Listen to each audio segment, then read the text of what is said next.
Hello. Hello, everyone. How are you doing today? It's a lovely day, lovely weather. I'm sitting here and it's almost like old times. It's remembering me those good old times. Those old times. I've got unnamed diet beverage here in my hand. It's Saturday afternoon. I'm sitting here and we are going to have a lovely conversation, just like the good old days, just like good old times. Wow. Wow, folks. If you haven't done it already, please tweet this out. Please make this a Facebook status.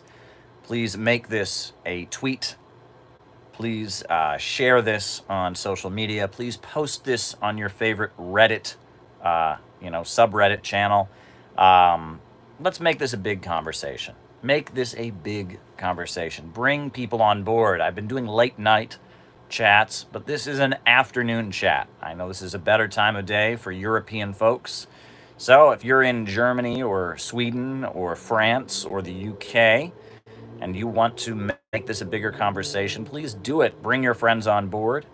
But maybe you'll be watching this later. Still okay to tweet it out. Still okay to share it, right? We're doing it just like we used to, just like the good old days when I used to wake up and go eat a hamburger at my favorite hamburger restaurant and then come back and set up the live stream and go live in the afternoon.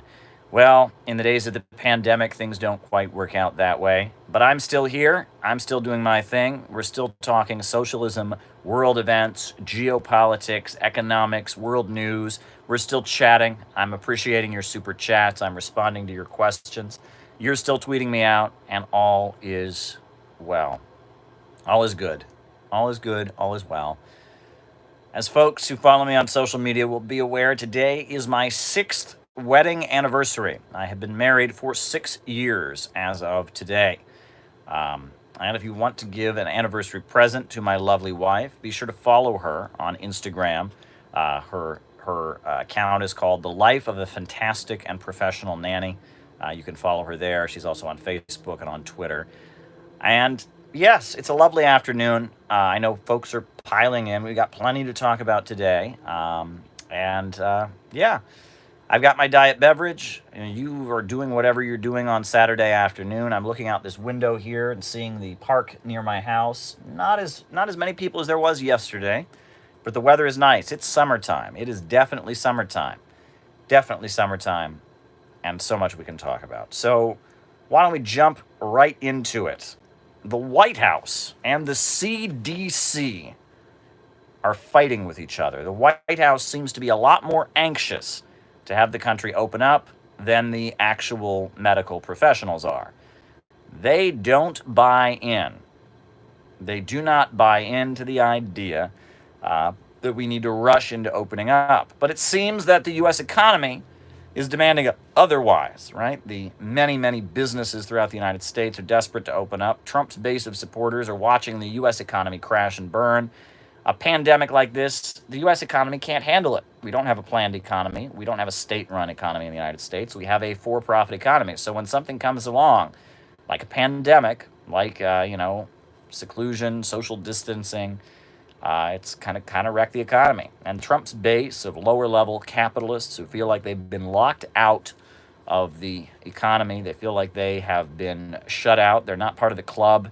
They're not in with the Rockefellers, the DuPonts, the Carnegies. They're not in with Bill Gates. They're not in with Jeff Bezos. They're not in with the ultra-rich. That layer of capitalists who feel like they're locked out of the club are desperate to have the economy open up as fast as they possibly can.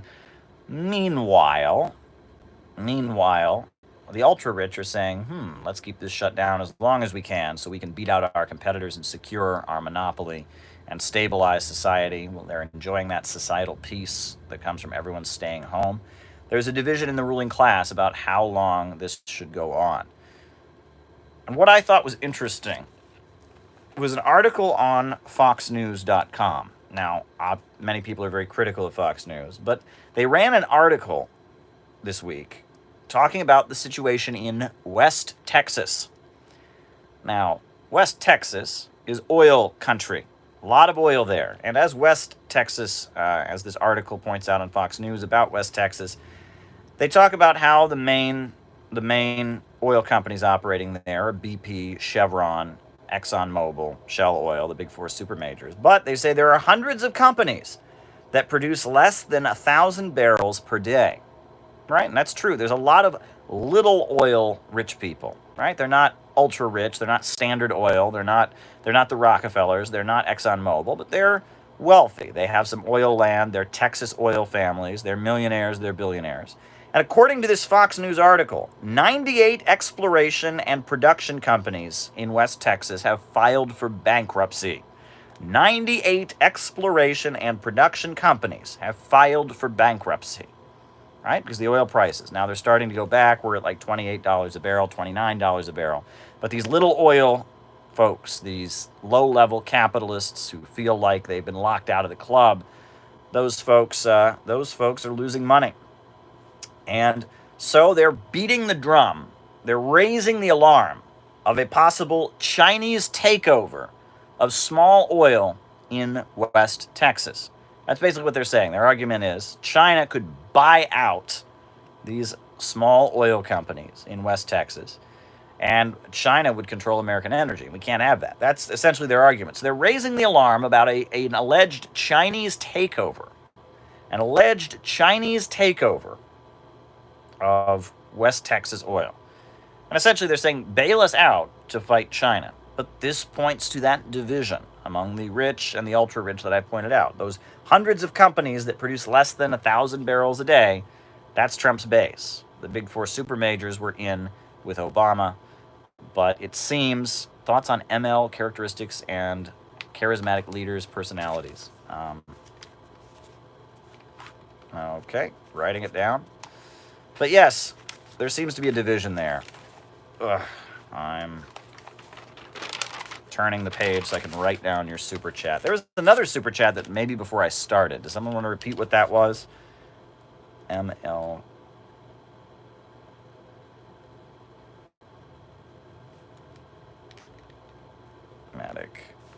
Leader. Personality. All right. There was another super chat I saw, like, before I started talking. Okay. All right. I don't know what it is, but maybe somebody can mention in the comments what that is, because I want to respond to that person, but I hadn't started yet, so I couldn't see it. I see these super chats as they go by. I watch you all talk on here as it goes by. But folks, the little oil companies are demanding that they be bailed out so that China doesn't buy them out. That's their argument. We've got the White House and the CDC clashing. And we've got China being blamed for the pandemic. The line of Fox News, which is kind of becoming the bipartisan feeling, is that China is somehow responsible for the pandemic. We should blame China for the pandemic. We should all hate China because it's responsible for this pandemic. And the Republicans are saying that the loudest, but the Democrats are not really disagreeing with it. And we're seeing a pivot. We're seeing a pivot where it seems like China is becoming the primary target of U.S. foreign policy. Now, the anti-Russian stuff hasn't stopped. I don't know if folks are aware, but in terms of the anti-Russian stuff, we've seen this week, for example, Bloomberg News ran an article, experts want to know why coronavirus hasn't killed more Russians. That's a really classy wording of that. They could have put it as, we want to know why Russia is doing such a great job protecting the population from coronavirus. We want to know what Russia is doing right, but why aren't more Russians the quote is, experts want to know why coronavirus hasn't killed more Russians. And they can't find any evidence that Russia is lying about the number of people who died from coronavirus. They I'm sure, are desperate to find that, but they haven't found any evidence. It looks like Russia is doing a great job handling this pandemic. The deaths in Russia are low. And Western media isn't congratulating Russia. They're not happy about it. They're quite furious. Well, I can tell you why Russia is having a low death rate from this pandemic, because they have a centrally planned economy, right? Russian economy is centered around the government. The government is controlling the economy and organizing the economy, and thus is able to secure things. Whereas here in the United States, we have the anarchy of production, the chaos of the market. Our economy is crashing and burning. They can't enforce stay-at-home orders. Every state is on its own. Russia's government and system is very centralized. The economy is very carefully controlled by the state, and their economy is centered around two major energy corporations, Gazprom and Rosneft, which are state-controlled. They've got a lot of government industries, and the government bureaucracy has decided to handle the pandemic situation. And they're doing a very good job, and they're enforcing stay-at-home orders, and they're handling it right. I mean, it's the same with China, the same with Vietnam, the same with some other countries. I mean, if you look at it, countries where the economy isn't just running rampant, where the means of production are controlled by society, where the economy is centrally planned and organized rationally, where you don't have profits, in command and the anarchy of production or the chaos of the market, you can handle this, right? And Russia's economy, centered around the state, is handling this. That's why the Western media is angry about it. Furthermore, in Bosnia-Herzegovina, the Roman Catholic the Roman Catholic Church held masses commemorating Nazi anti-communist fighters, commemorating the people who were executed in Yugoslavia for collaborating with the Nazis, right? And we see this all over Eastern Europe, right? We see an effort to downplay, to ignore the role that the Soviet Union played in defeating the Nazis, to tear down World War II memorials, to just try to do everything they can to erode and wipe away the role of the Soviet Union in defeating fascism. We saw the White House honoring Britain and the United States for defeating the Nazis, leaving out the country that lost the most lives and sacrificed the most in that effort. We're seeing just huge efforts to erase Russia's role in World War II. Furthermore, right, we've got the Russian space agency making fun of Trump because Trump is being stupid. He's being ridiculous.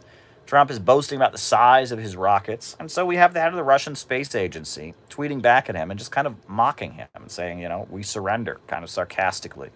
There's a lot of interesting news items that are happening. One thing that is important for those who are paying attention to the U.S. election and those who don't buy this idea that it's Biden or bust, Biden is better than Trump. If Trump gets reelected, we're all going to be in death camps. If Biden gets reelected, it'll be a new day. You don't buy that narrative being put out by a lot of left folks. You should really pay attention to something Trump tweeted out. It's very interesting. Now, I obviously do not agree with this tweet, but it points to something I've been telling you all from the beginning. Trump tweeted out, quote, "The radical left is in total command and control of Facebook, Instagram, Twitter, and Google," and that he's going to remedy this illegal situation. Folks,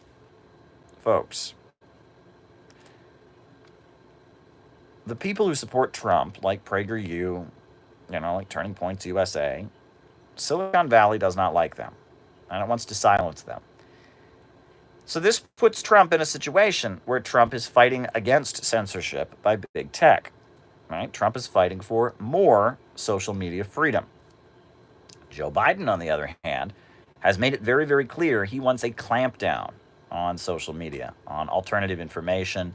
He wants to centralize these things. And so if Joe Biden gets in there, he's already promised that he will convene an international meeting to try and clamp down on dissident voices in social media. So, folks, that was quite interesting.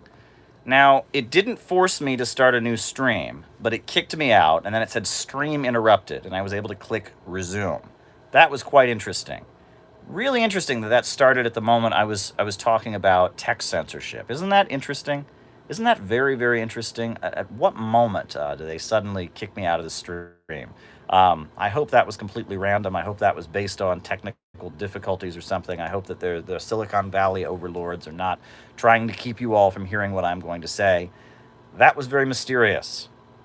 12 minutes into my live, I'm talking to you all about internet censorship and tech giants and Trump's position being less favorable of internet censorship of dissident views. And suddenly, boom, it goes down. Now, it let me resume stream, which is good. Usually I have to start a whole new stream, and that's so confusing, and then I've got 2 videos instead of 1. So at least they let me hit, resume stream. I assume it's something related to my Wi-Fi or something. But that's mysterious, folks. That's mysterious. You can be a conspiracy theorist about it. You can assume it's technical difficulties. But there you go. So glad you're all back. And folks, tweet this out, please. Spread the word. I know a lot of people are not um, getting notifications like they should be. Notifications are not going out, so be sure to tweet this out. Be sure to share this. Be sure to make this a bigger conversation. This is very, very, very interesting. Very, very, very, very interesting that we got kicked out there all of a sudden, but we're back and we're on the same stream. We haven't gone anywhere. We resumed stream, so I'm here and we're gonna keep going. Yes, it was weird, Zach. Yes, it was weird. Voltaire didn't get a notification, so please, I need you. No network neutrality. All right, we'll talk about that. Net neutrality. Yes, I'll talk about that, Herb. I'm writing down the super chats as I get them, and we're just going to keep going here. But please share this, promote this, bring your friends. I know there's a lot of you watching, but there should be more, because the more of us here, the more the merrier. I'll keep talking. You can keep talking. Politics, revolution, economics. The Chinese source told me that they... Okay. All right. Okay, writing it down.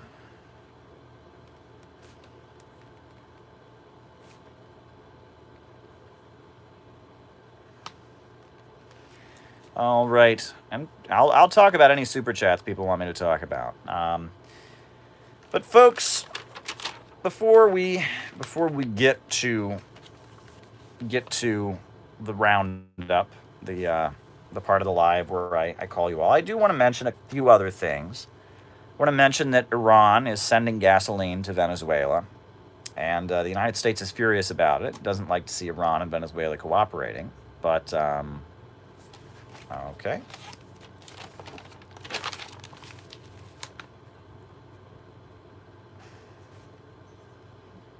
Jimmy Dore. All right.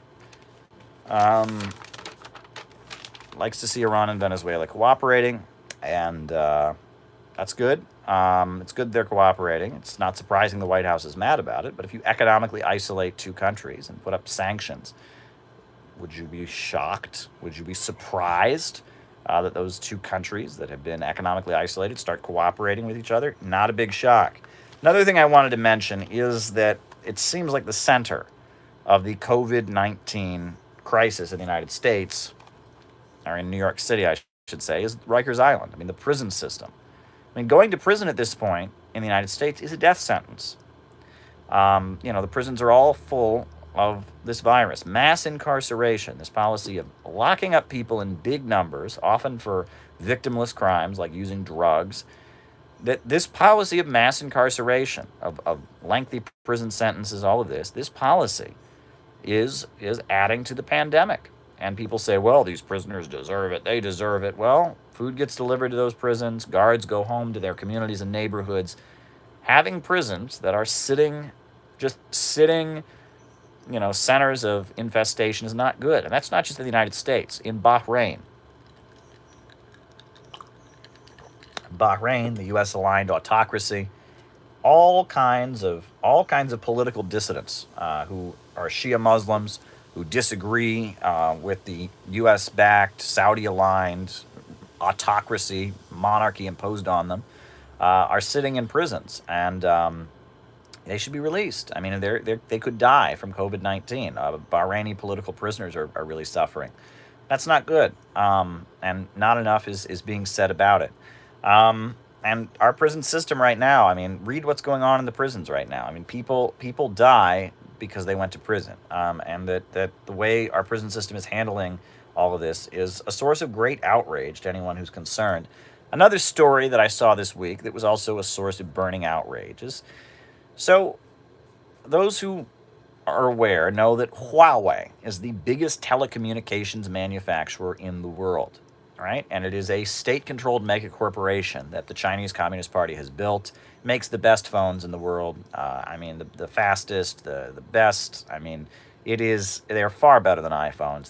They make a really good product, and people all over the world are buying Huawei. Huawei is a really good telecommunications corporation. It's technically a collective under Chinese law. It's not government, it's private, but all the people on the board of it are in the Chinese military. It cooperates with the Chinese state, and it's a Chinese telecom giant, and they make a better product. They're way ahead in 5G. They're just a good operation. Well, they wanted to sponsor a conference of the National Association of Black Journalists.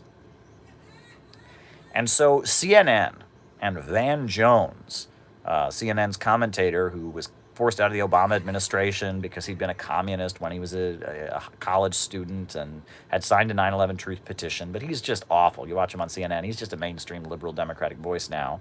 Well, Van Jones threw a fit. They were just furious. How dare the National Association of Black Journalists allow their panel to be sponsored by Huawei and classic McCarthyism. This panel was shut down. Was shut down. I mean, it's unbelievable. McCarthyism coming out of CNN, coming out of Van Jones. This is not a good situation. So I just wanted to kind of do that little roundup, talk to you about some things that are happening that you may not have heard about. I've got plenty of things to talk about on the live. I've got your super chats to get to, and keep sending them because I'll get to them all. I will answer every super chat that I get. But folks, now is the time. That time has come where I will do the roll call. Give me your names and locations, and I will call you out as I see you. It's important to know who's with us, who's part of the conversation. I will call you out as I see you. Names and locations. Don't forget to hit the like button. Don't forget to share. We've got PCF from California, Paul from the United Kingdom, Sami from the United Kingdom, Pirate Alex from Cleveland. Greetings from Corona, California, says Space Communist. Zach Campbell in Missouri, Lawrence Chu in Albany, Kaname in Maryland, Isaiah Madrigal, Dallas, Texas. Yes, you're my favorite, says Mr. Red. Jack Dundee, UK, Italy, Texas, Phoenix, Arizona, Anthony Penza in Cleveland, Poland, Comrade Seb, North Carolina, Dust James, America Red State, Jenny Lynn from Cincinnati, Kinky, Joshua Tree, California, Tehran, Iran, Phoenix, Ithaca, New York, Los Angeles, England, the Netherlands, Queens, Ken from Connecticut, Andrea from Mantova, Northern Italy, United States, Pennsylvania, Puerto Rico, Miguel, Javier from Argentina, Lincoln, Nebraska, Cole Johnson, Communist Party of Greece, Chuck from the Upper West Side of New York City, Tim from the United Kingdom, Michael from Germany, a lot of comrades, says Isaiah, Glendale, California, Pomona, California, greetings from Leipzig, East Germany, says Itatist. Proletarian Center says, I concur. Puerto Rico, says Frank Bett. Watching from Tampa, Florida, says Herb Bryant. Greece, says Mercurian. Samoa, says Professor, I don't want to get your name wrong. Trevor from Ireland. Chang from Jiangsu Province. Oliver from China. Hi from Portugal. Sheffield, UK, Simran. Mark from California, says Mr. Red. Caleb. Robert from Texas. Robert Lawrence from Texas. USA, Will DeMarco from Pennsylvania. Memphis. Thaddeus in Memphis. How you doing? Names and locations, folks. Names and locations. I will call you out as I see you. The Hood of New Jersey. The Hood of New Jersey. Alex Giovanni in Salem, Oregon. Bolton from the United Kingdom. Huntsville, Alabama, says Born Eternal Lord of Allah. Marco, Yellow Vest from France. Very good. Very, very, very good. Who else is with us today?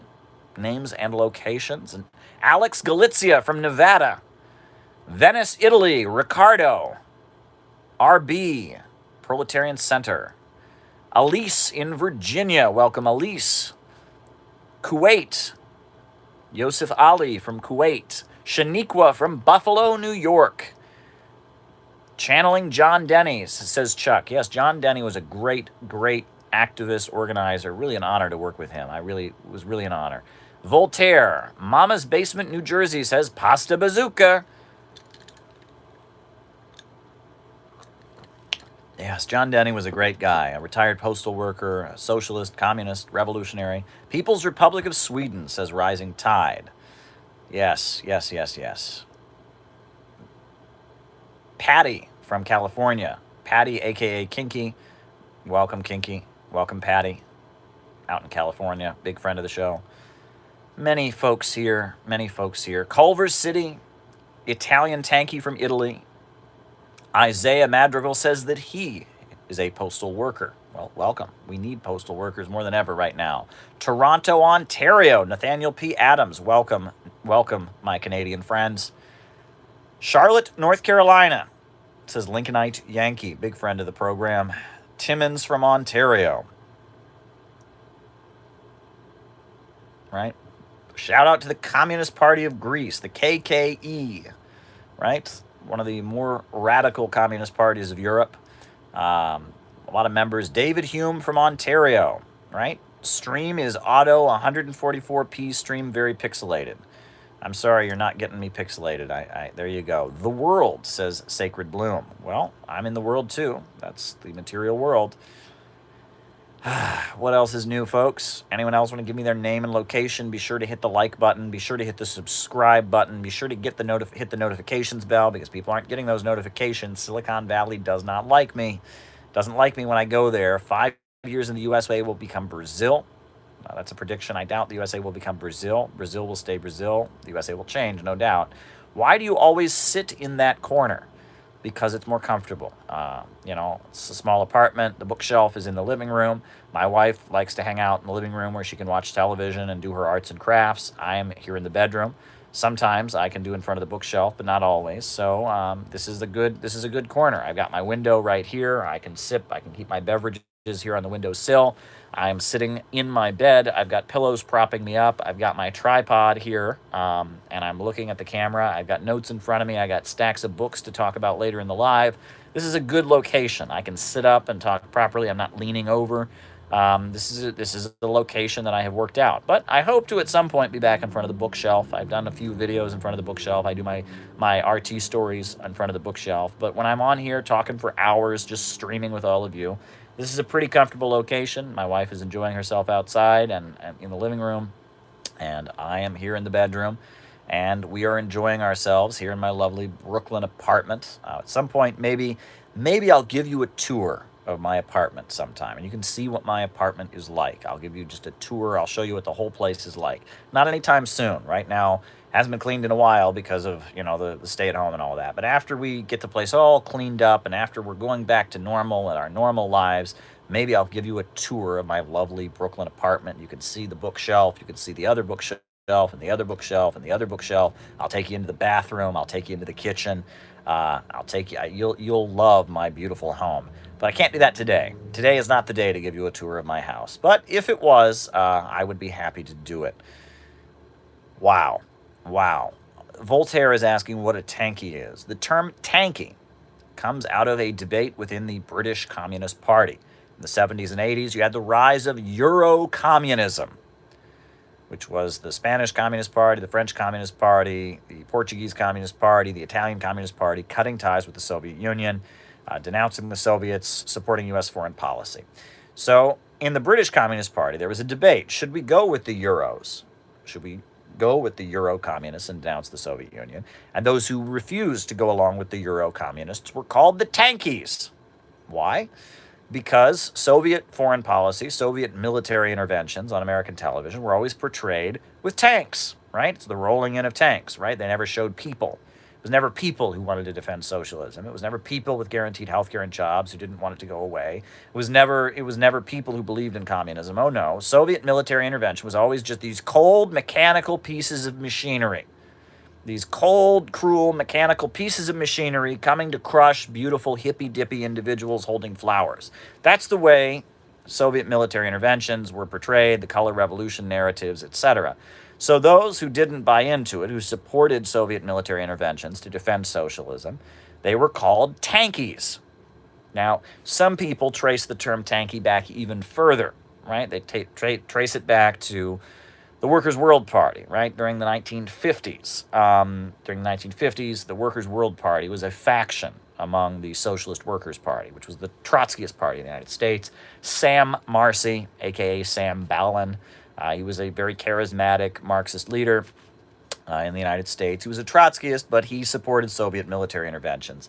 And so apparently rivals of the Sam Marcy group. The Sam Marcy group within the Workers' World Party called itself the Global Class War Faction.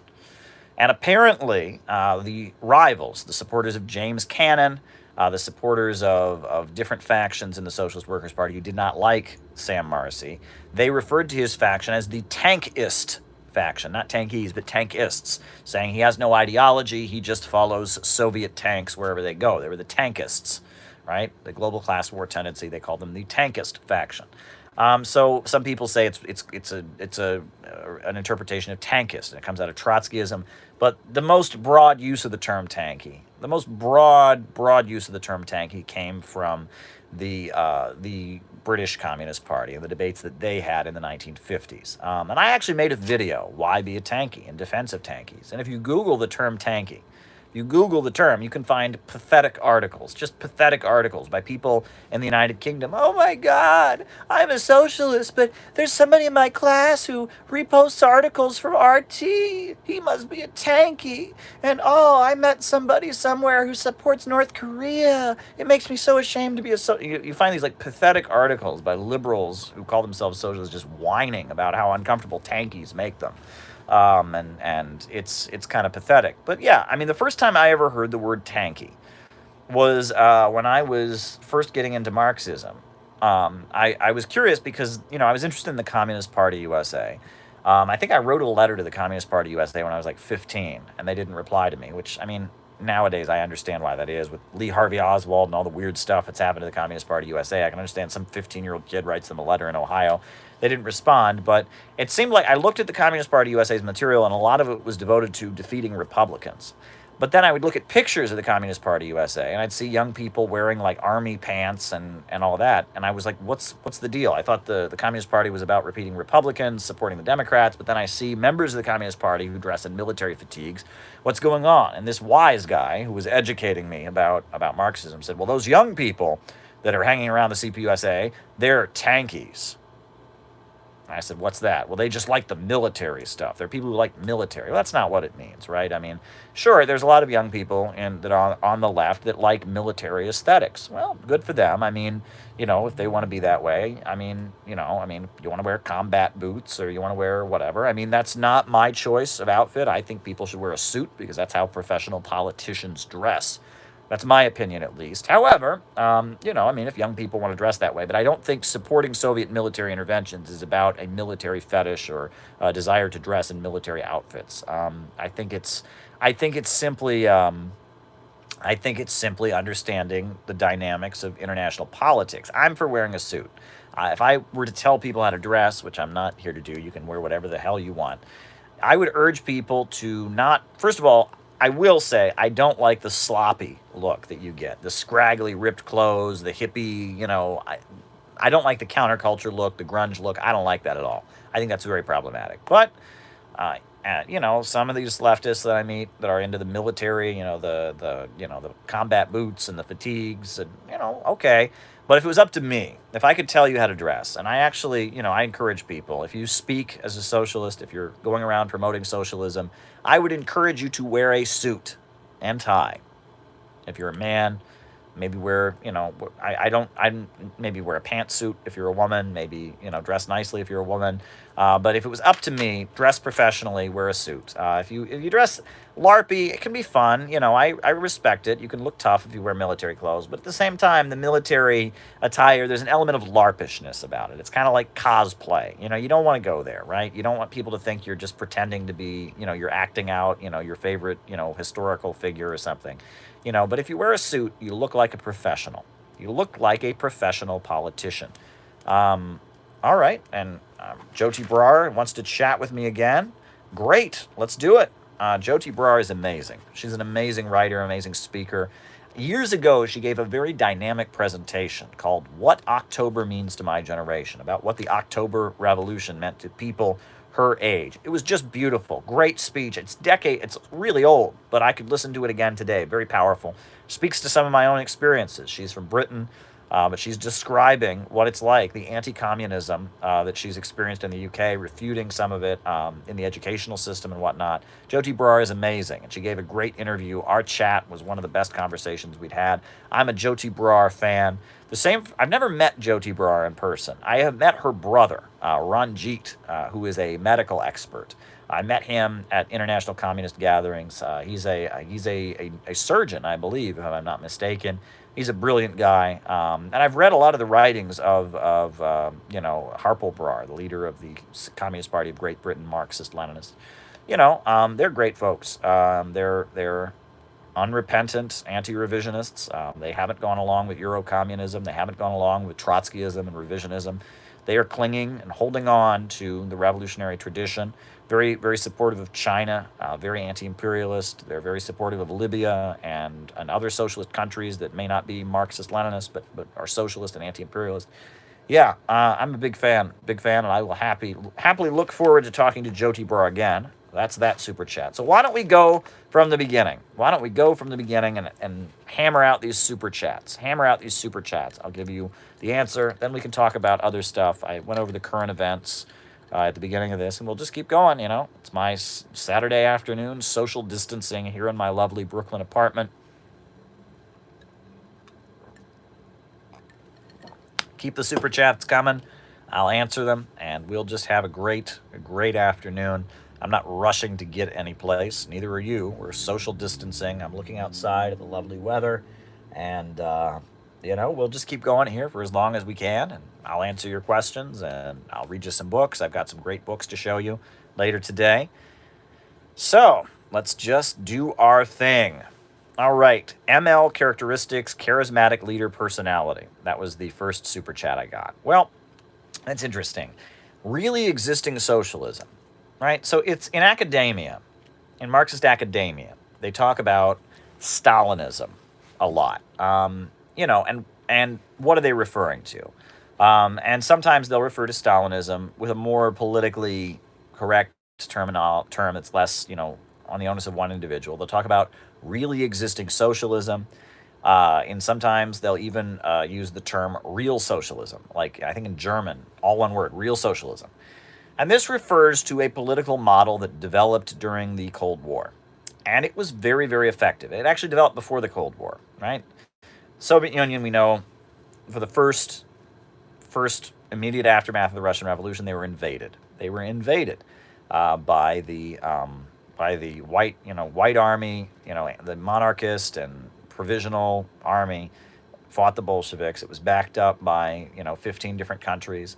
So the Bolsheviks formed kind of a coalition, around themselves to defeat the invaders. We know that the Soviet government originally had three parties in it: the Bolshevik Party, the Left Socialist Revolutionary Party, and the Left Menshevik Party. Right? And those were three parties. But we know that as they were defeating the invaders, that they had anarchist divisions in their army. They had Zionist divisions, actually. Very interesting. They had the labor Zionist militias that were formed to protect Jewish people, and the Bolsheviks were seen as opposing anti-Semitism. All right, South Sudan were seen as opposing anti-Semitism. So there was actually a labor Zionist militia that fought alongside the Bolsheviks because they were seen as enemies of anti-Semitism. And that there was kind of a broad coalition, and that you had war communism. They call it war communism, where the Red Army was formed, the Soviet military, and they ran the entire economy. They seized factories. Everything was kind of centered around the military, and they called it war communism. That was the first, few years of the Soviet Union was war communism. So after that, they had the new economic policy. But then they started to have problems, right? Because these different factions that had aligned with the Bolsheviks, that had supported the revolution, the Left Socialist Revolutionary Party, one of their leaders shot Lenin, right? Shot him. Killed him. Well, he didn't kill him, but he had bullets in him for the rest of his life.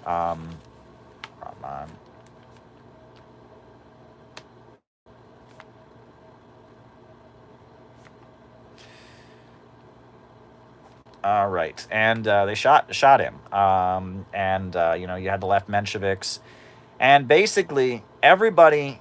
It became clear that the Bolsheviks were the party that made the Russian Revolution. If you were anyone who was serious, you joined the Bolsheviks, and that became a bit of a problem because a lot of people who didn't believe in communism joined the Bolsheviks. A lot of government bureaucrats, just signed up for the Bolsheviks because they were the new ruling party. But anyone who was really serious about supporting the Soviet Union and supporting the new government joined the Bolsheviks. So then, within the Russian revolutionary government, right, the Mensheviks and the left socialist revolutionaries, they became essentially the place that kind of naysayers and dissidents and anti-communist elements started to convene. They were the opposition parties, and eventually they were outlawed. Right, the left socialist revolutionaries, the left Mensheviks, they staged armed revolts, they seized government buildings, they shot people. So they were outlawed. So then there was one party, the Bolshevik Party, the Communist Party of the Soviet Union. And then even within the party, right, as they were being besieged, Lenin eventually banned factions. He said, we can't have factions in the Bolshevik Party. So, as the Soviet Union was fighting for its life, being faced with a blockade, being invaded, and all of that, you had three factions that emerged within the Bolshevik Party. Even though factions were not allowed, there were basically three viewpoints. After the death of Lenin dies in 1924, you got three factions, three viewpoints. The first faction is led by Bukharin. And Bukharin, he says that the Soviet Union is too poor to have socialism. So they should sign peace treaties with the West and try to bring in foreign investment, try to just bring in capitalist investment and get wealthy enough, then they can have socialism. Then you have Trotsky, Leon Trotsky. And Trotsky says that they should continue war communism or military communism. They should make the Soviet Union a military state and then have it go to war with the rest of Europe, have it spread permanent revolution into Europe. Well, the third faction was Stalin. And Stalin's position was that they should, number one, they should have socialism in one country. They shouldn't be trying to violently spread revolution all over the world. That wasn't going to work. They should sign peace treaties with the West. But they should have socialist economic development. They should have 5-year economic plans.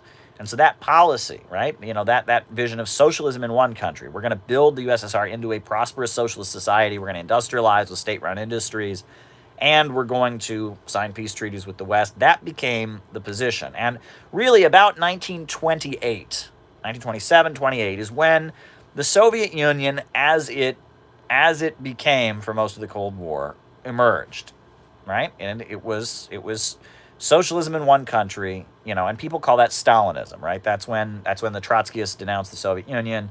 The Sixth World Congress of the Communist International, where they declare class against class, the third period, this is the moment when the Soviet Union became what it was. And they developed a political model that worked. It worked very, very effectively in industrializing the country and raising people out of poverty. And basically, it was, state-run industries, 5-year plans, and you had Stalin as the very charismatic leader. And you had Stakhanovism, they called it, where workers would compete, and the people who worked the hardest and, dug the most coal or made the most steel or did the most in their factory would be rewarded, right? And that they would make you a hero if you worked really hard. And the workers were competing to who could be the hero of the country for working the hardest in the factory. And people were working really, really hard. People were working, volunteering, trying to outdo each other and working long shifts, building, and they did it. I mean, they transformed a whole country that had been agrarian and impoverished into an industrial superpower. They electrified the whole country. They replaced all these rural villages with, modern housing units, with huts were replaced with modern housing units, electricity, running water, illiteracy was wiped out, all kinds of new universities were built, all kinds of new train systems were built. I mean, Russia became a modern, fully developed country because of this model where Stalin was the leader. They had 5-year economic plans, and they mobilized the population to work really hard, a spirit of selflessness, rewarding those who worked the hardest. It was a way to build socialism, and it worked very, very effectively. And they organized the country. They raised it up from nothing. They increased living standards. They brought medical care to the population overall. It was a very effective way of doing things economically. As the socialist camp expanded after the Second World War, right, we saw Eastern Europe, move towards socialism. We saw the Chinese Revolution. We saw North Korea. We saw the Cuban Revolution. As this expanded, eventually you had the Democratic Republic of Yemen in the Middle East. You had African countries that started to move there. They all kind of tried to adopt this method. And like Cuba, for example, right? You had Fidel Castro. You had 5-year plans. You had, rewarding people who worked the hardest. I mean, North Korea, very similar. And that the role of the quote unquote charismatic leader in all of this was the charismatic leader was like the CEO. You can imagine the socialist country being like one giant corporation where everyone's a shareholder, right? Everyone shares in the profits, right? And the president, like Stalin or Fidel Castro or Kim Il Sung or whatever, is like the CEO. And he goes around giving speeches. He visits people's factories and shakes their hands. He gives rewards to people who work the hardest. Every year on May Day, he gives an 8-hour speech laying out exactly what we're going to do and how we're going to build up the economy, explaining the plan. And he's kind of the guy at the top. He doesn't make all the decisions. There's a board of directors. There's all kinds of regional leaders. But the face of the revolution is this dynamic individual. This dynamic individual becomes kind of the symbolic face of the revolution. And actually, even non-Marxist-Leninist countries adopted this model. In the Ba'ath countries, Saddam Hussein was like this in Iraq, Hafez Assad was like this in Syria, Gaddafi was like this in Libya. And it's a way of doing things. And this charismatic leader is kind of the face of the revolution. And they're beyond themselves. There's a very famous story about Stalin.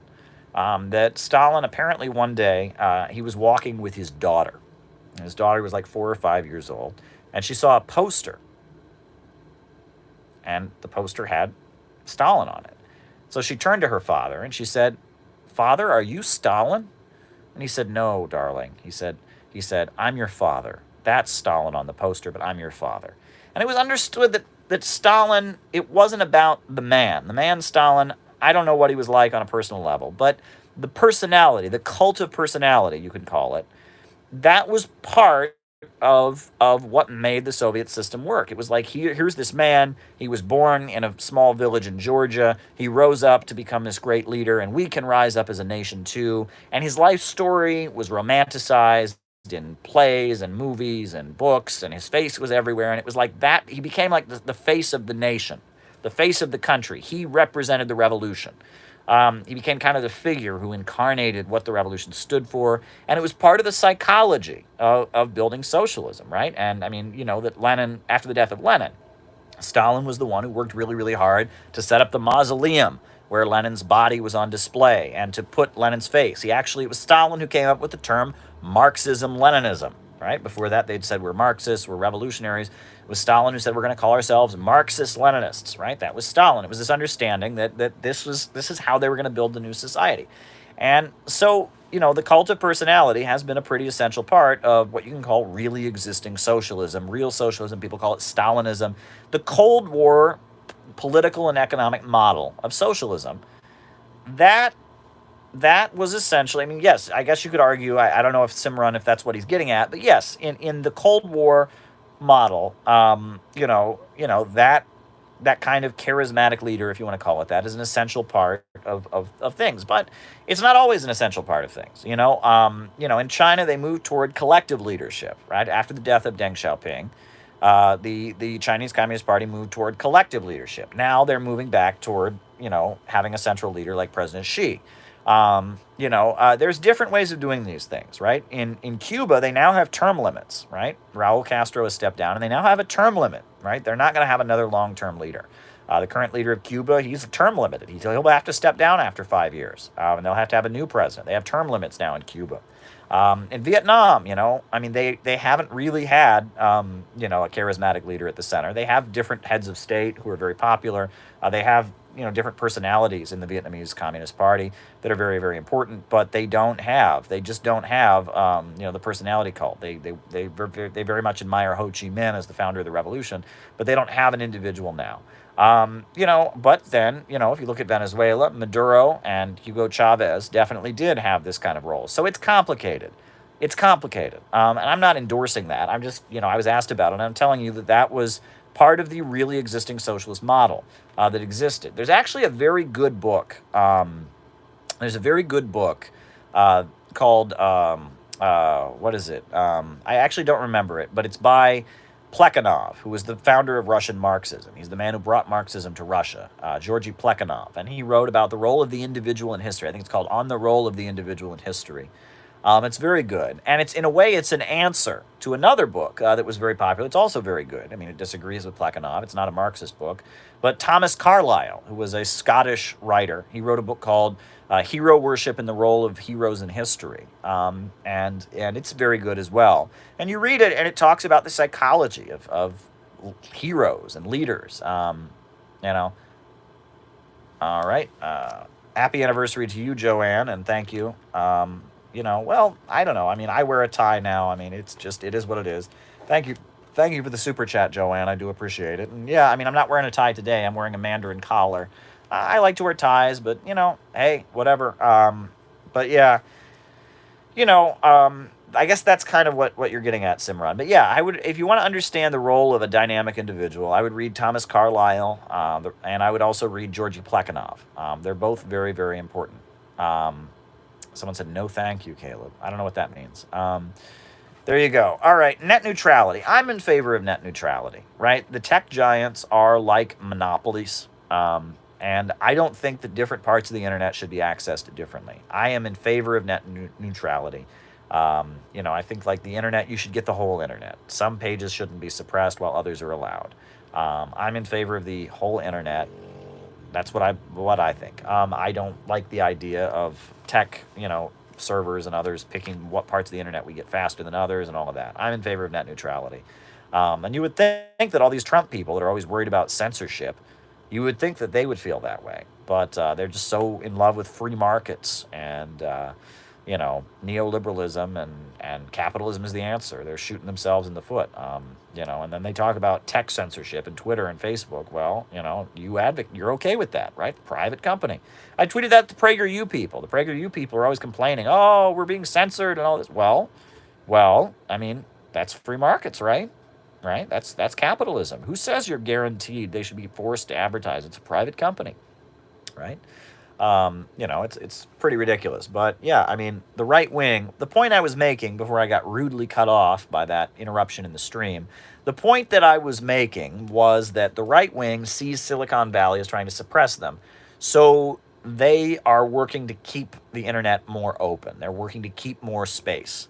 There's a danger that if Joe Biden is elected, I'm just telling you the truth, folks. There's plenty of danger with Trump being reelected, okay? I'm not endorsing Trump at all, right? We're seeing the disaster here. We know what he's done to immigrant families and immigrant workers. We know what he's doing with the police state, so I'm not endorsing Trump.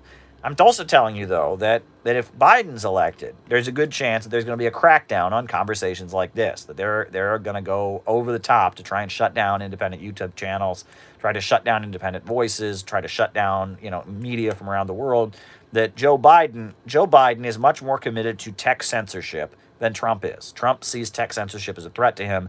Joe Biden sees it as something that will help him. Joe Biden represents the status quo. Trump represents that kind of insurgency of lower-level capital and right-wing, paleo-conservative, libertarian nationalists. So, put that in your pipe and smoke it. Think about it, right? Joe Biden, is for long-term geopolitical war with Russia and China and tech censorship. Trump is for escalating with Iran and Venezuela and disastrous free market policies at home and anti-immigrant bigotry and anti-Islamic bigotry. It's a mess. There's really nobody in this election that if you're progressive, I mean, among the major two parties, I don't see how either of those two parties are what a socialist or a progressive would vote for, honestly. And I mean, with Trump, I mean, we're living under the evil of the Trump administration. But with Biden, it'll be a brand new evil. It'll be like the Obama evil. And that's the thing. My whole life, I remember before when I was an activist, I always assumed the Democrats were slightly better. Dimitrov, all right, writing it down. I always assumed that the Democrats were slightly better, right? That maybe they're not sincere, they lie, but they're slightly better. And that was kind of the case, right? I mean, Obama, the fact that people voted for him and didn't vote for McCain, right? Obama was awful, but he appealed to better sentiments in people, right? Bush was not, but it had always been in my perspective, the Democrats at least represented better sentiments or better feelings. It would be slightly better if people voted for Democrats because it showed that they were less racist, less militarist.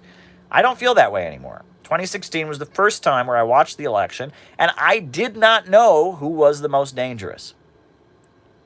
It was the first time I watched the election and I was sitting there On election night, I didn't know what the better outcome was. There was part of me that said, well, Trump has said all these awful things about immigrants and women and grab her by the you know what, and Trump is awful. But then there was part of me that saw Hillary Clinton and how awful she was and how she wanted to ban conspiracy theories and dissident thoughts and she wanted to escalate the war in Syria. And I didn't know. Trump won. I look back on it now. In a way, it might have been the best outcome, honestly.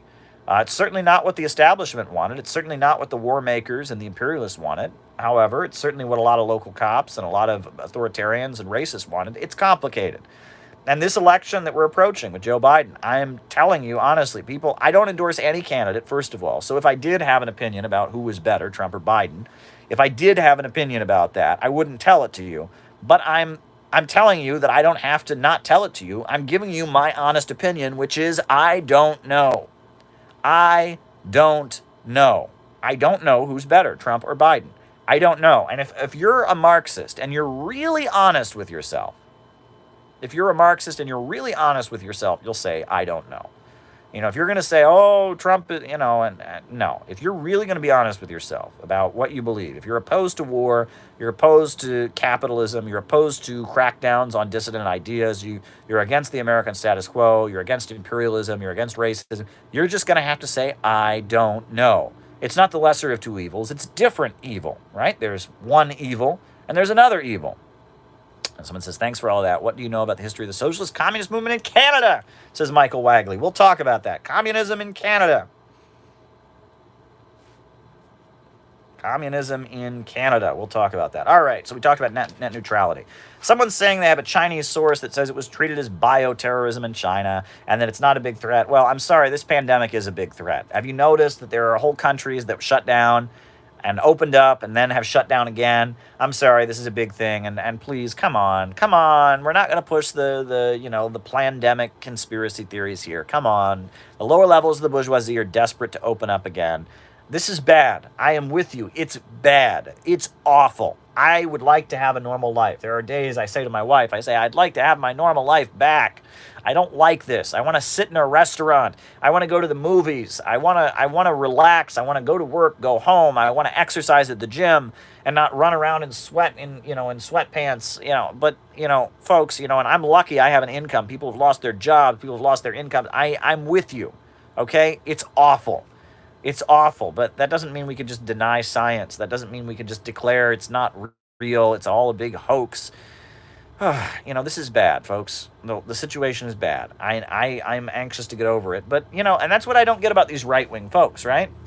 We're supposed to be the snowflakes, right? We want everyone to have a job and education. We want kindness in the treatment of children. And we're supposed to be pathetic snowflakes. But these people are like, they're out there. Their science don't even have a clear message. Some of them think the pandemic isn't real. Some of them think it is real. They've got signs, I want a haircut. Well, I want a haircut too. But it's like, at least, they don't even have a coherent political message. It's, I'm unhappy. They're out there having a temper tantrum. I'm unhappy. I'm unhappy too. We're all unhappy. But it's like they're out there. This is exactly what they accuse the left of. We want free health care, and we just throw a tit. We don't know who's going to pay for it. The right wing is doing the exact opposite. The exact replica of what they accuse the left of doing. They don't care how many people have to die. That's a big theme. These libertarians, people should just die. Right? We got to keep capitalist profits going in. We got to keep capitalist profits. People just have to die. They're okay with that. Right? They want a haircut. They don't know how that's going to work with the pandemic. They want a haircut. They want it now. They don't know who's going to pay for it. This is everything they accuse the left of doing. Everyone who says that Marxists and leftists are crazy, spoiled children who just want what they want and don't care how many people have to die in order to achieve communism. The right wing is playing out the stereotypes of the left. No, I don't think this is bioterrorism. And no, I don't think it's overblown. I think we have a problem, and that socialist societies are able to deal with this much more effectively than capitalist ones are. We have an economy that is centered around profits. And because of that, the way we deal with this pandemic is a disaster. And if we had a socialist economy, we'd be in much better shape and less people would have died. Stan Lin, good friend up in Long Island, he says that the anti-lockdown protesters come off like cartoon characters. And I agree. They want a haircut. They want a haircut. They're mad. There you go. All right. People ask me about Jimmy Dore. Hey, I have heard from other people that Jimmy Dore is saying that I'm on the list of people to have on his show. Great. Big fan. Great. And I'm waiting to hear from him. When he hears from me, we'll set it up. I'm glad to hear it. But yeah, that's all I can say. I mean, it's great. I'm a fan of his work. His politics are pretty good. Syria, Libya, anti-imperialism, critical of the Democrats, how they rigged it against Bernie. Good stuff about Tulsi Gabbard and all that. Yeah, if Jimmy Dore wants to have me on, yeah, I'll do it. Good stuff.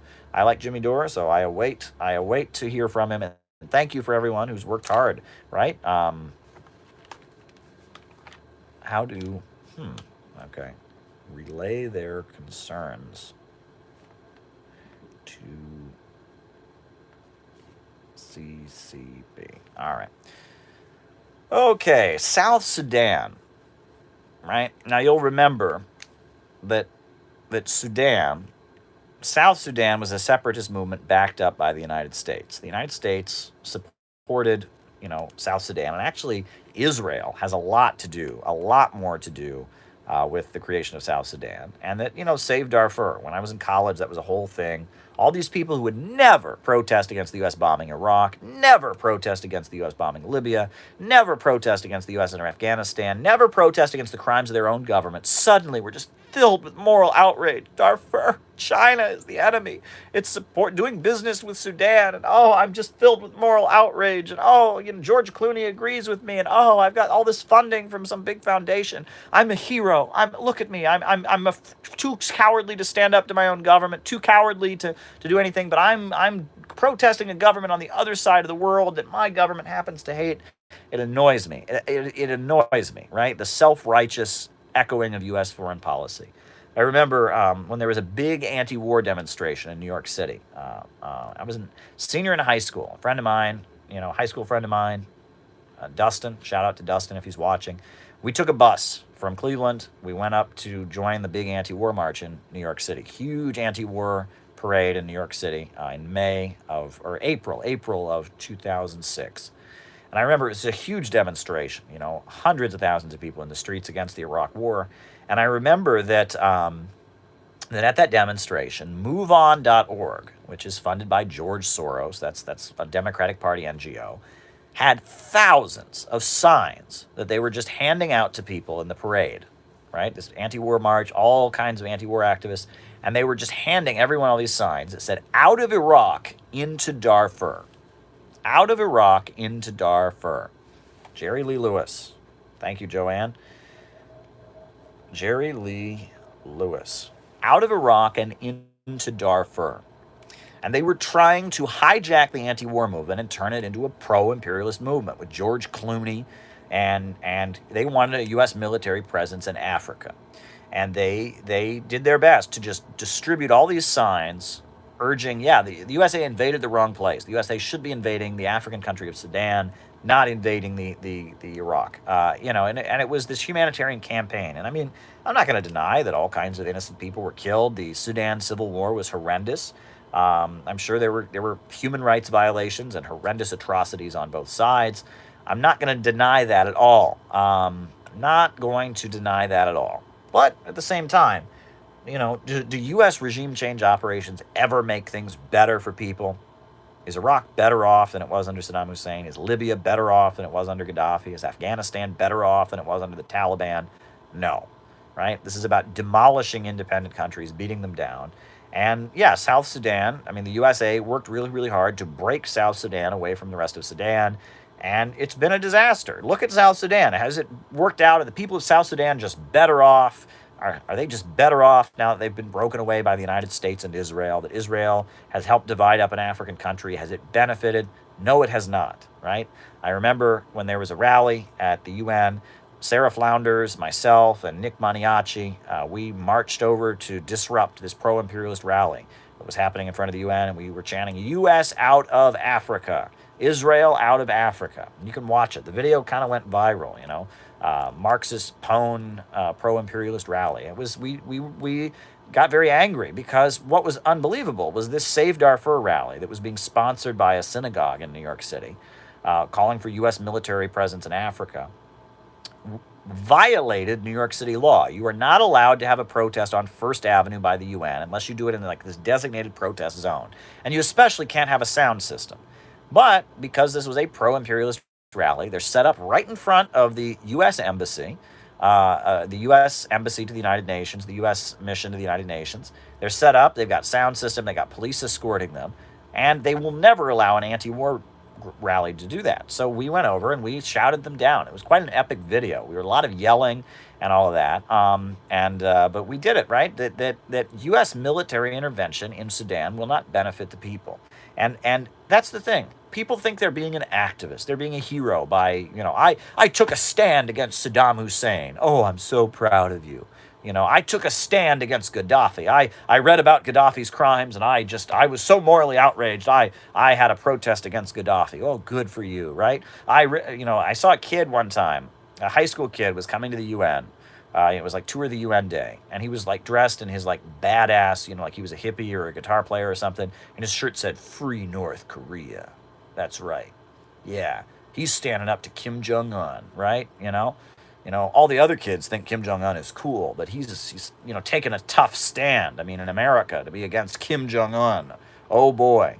Meanwhile, Saudi Arabia, the U.S. coddles the Saudi monarchy like crazy. The U.S.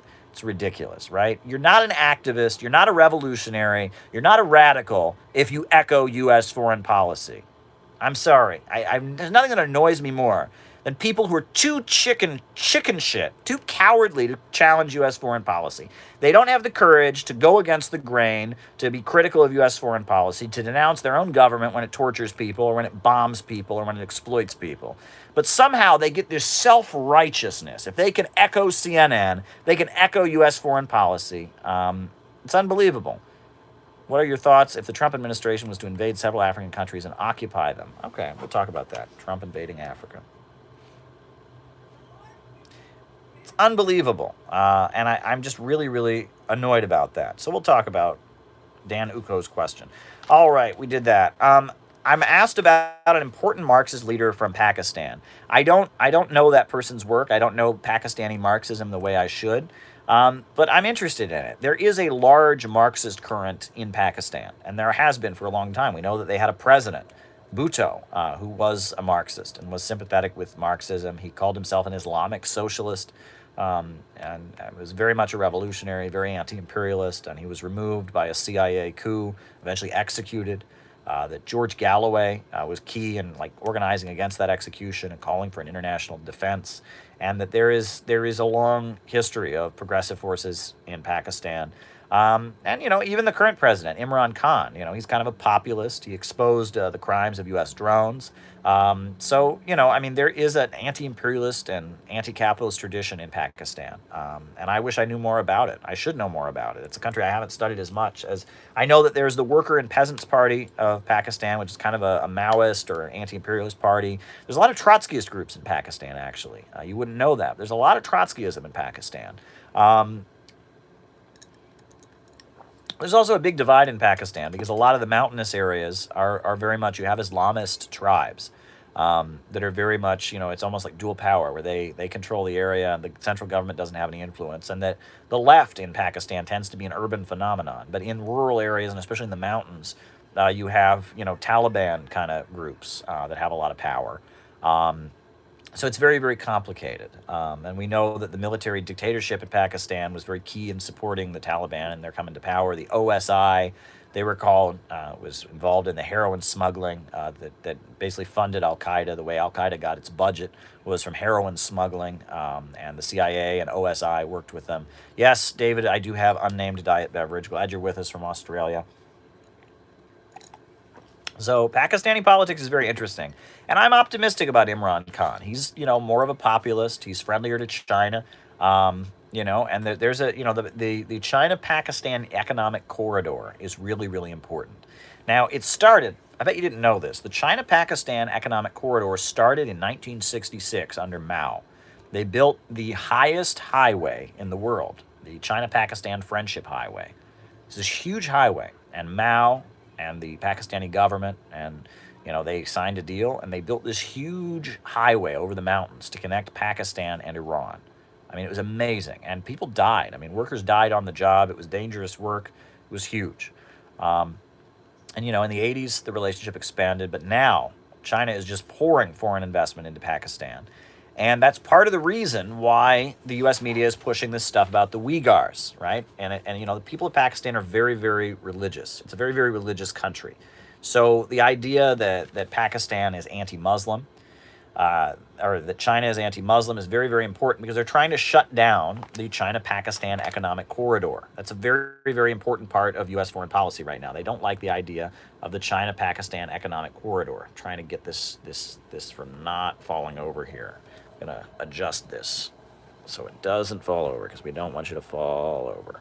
Sorry about the shaky camera there. I just don't want to lose you all.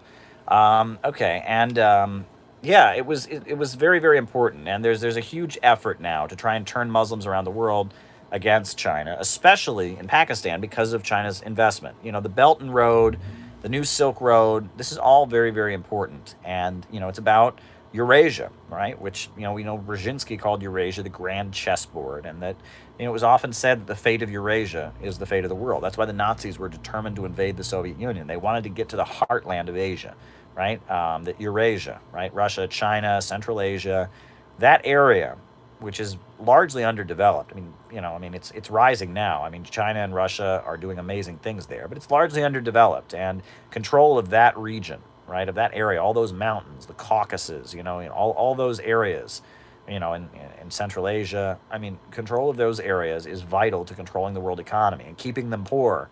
Keeping them poor seems to be the primary U.S. effort. They're using heroin, they're using Islamic terrorist groups and Islamic extremism and Wahhabism. They're doing everything they can to try and keep that part of the world poor, divided, and underdeveloped, whereas Russia and China are pouring huge amounts of investment into that part of the world. The Russian Far East right now, they're doing amazing things. They're doing everything they can to kind of light up that part of the world and industrialize it, and so there's a huge effort to turn Muslims against both Russia and China. Fascinating, I think. I've got allergies this spring, right? But there you go. Okay, Georgy Dimitrov. Fascinating story. Many people know. So this Rahman has a great YouTube channel. I'll have to check it out. And thank you for the super chat. Georgy Dimitrov was a Bulgarian communist, and many people know him as the leader of Bulgaria when it was a socialist society. Many people don't know about the drama in the 1930s. He was a very important figure in the 1930s in Germany. He was a Bulgarian communist who was living in Germany. He was a communist activist, and he was in Germany. And the Nazis arrested him and tried to say that he had been responsible for burning the Reichstag. You'll remember in Germany, the parliament building, the Reichstag, caught on fire. Hitler used that to declare himself the dictator, right? To declare emergency powers, shut down the government, round up all the communists, put them in jail. So the Reichstag was caught on fire, and they tried to blame Georgy Dimitrov, who was this Bulgarian communist who happened to be living in Germany. They tried to blame him for doing it. And amazingly, despite the fact that German was not his first language, he defended himself in court and got the Nazis on the witness stand to get their story so confused and to embarrass themselves in front of so many international journalists that they had to release him. It was amazing. There was an international campaign to free Dimitrov. The Nazis wanted to turn his trial into like a case against the Soviet Union, to make the case that the Soviet Union was responsible for burning the German parliament. And Dimitrov was so well-spoken and so sharp in his thinking that he was able to turn it all around. And he waged a heroic defense. And he was acquitted in the Nazi court. And they deported him back to the Soviet Union. And that was amazing. It was very, very amazing. It was an amazing moment. And they wanted to give him the death penalty and all this. They ended up, being humiliated. And then he went back to the Soviet Union. An amazing story.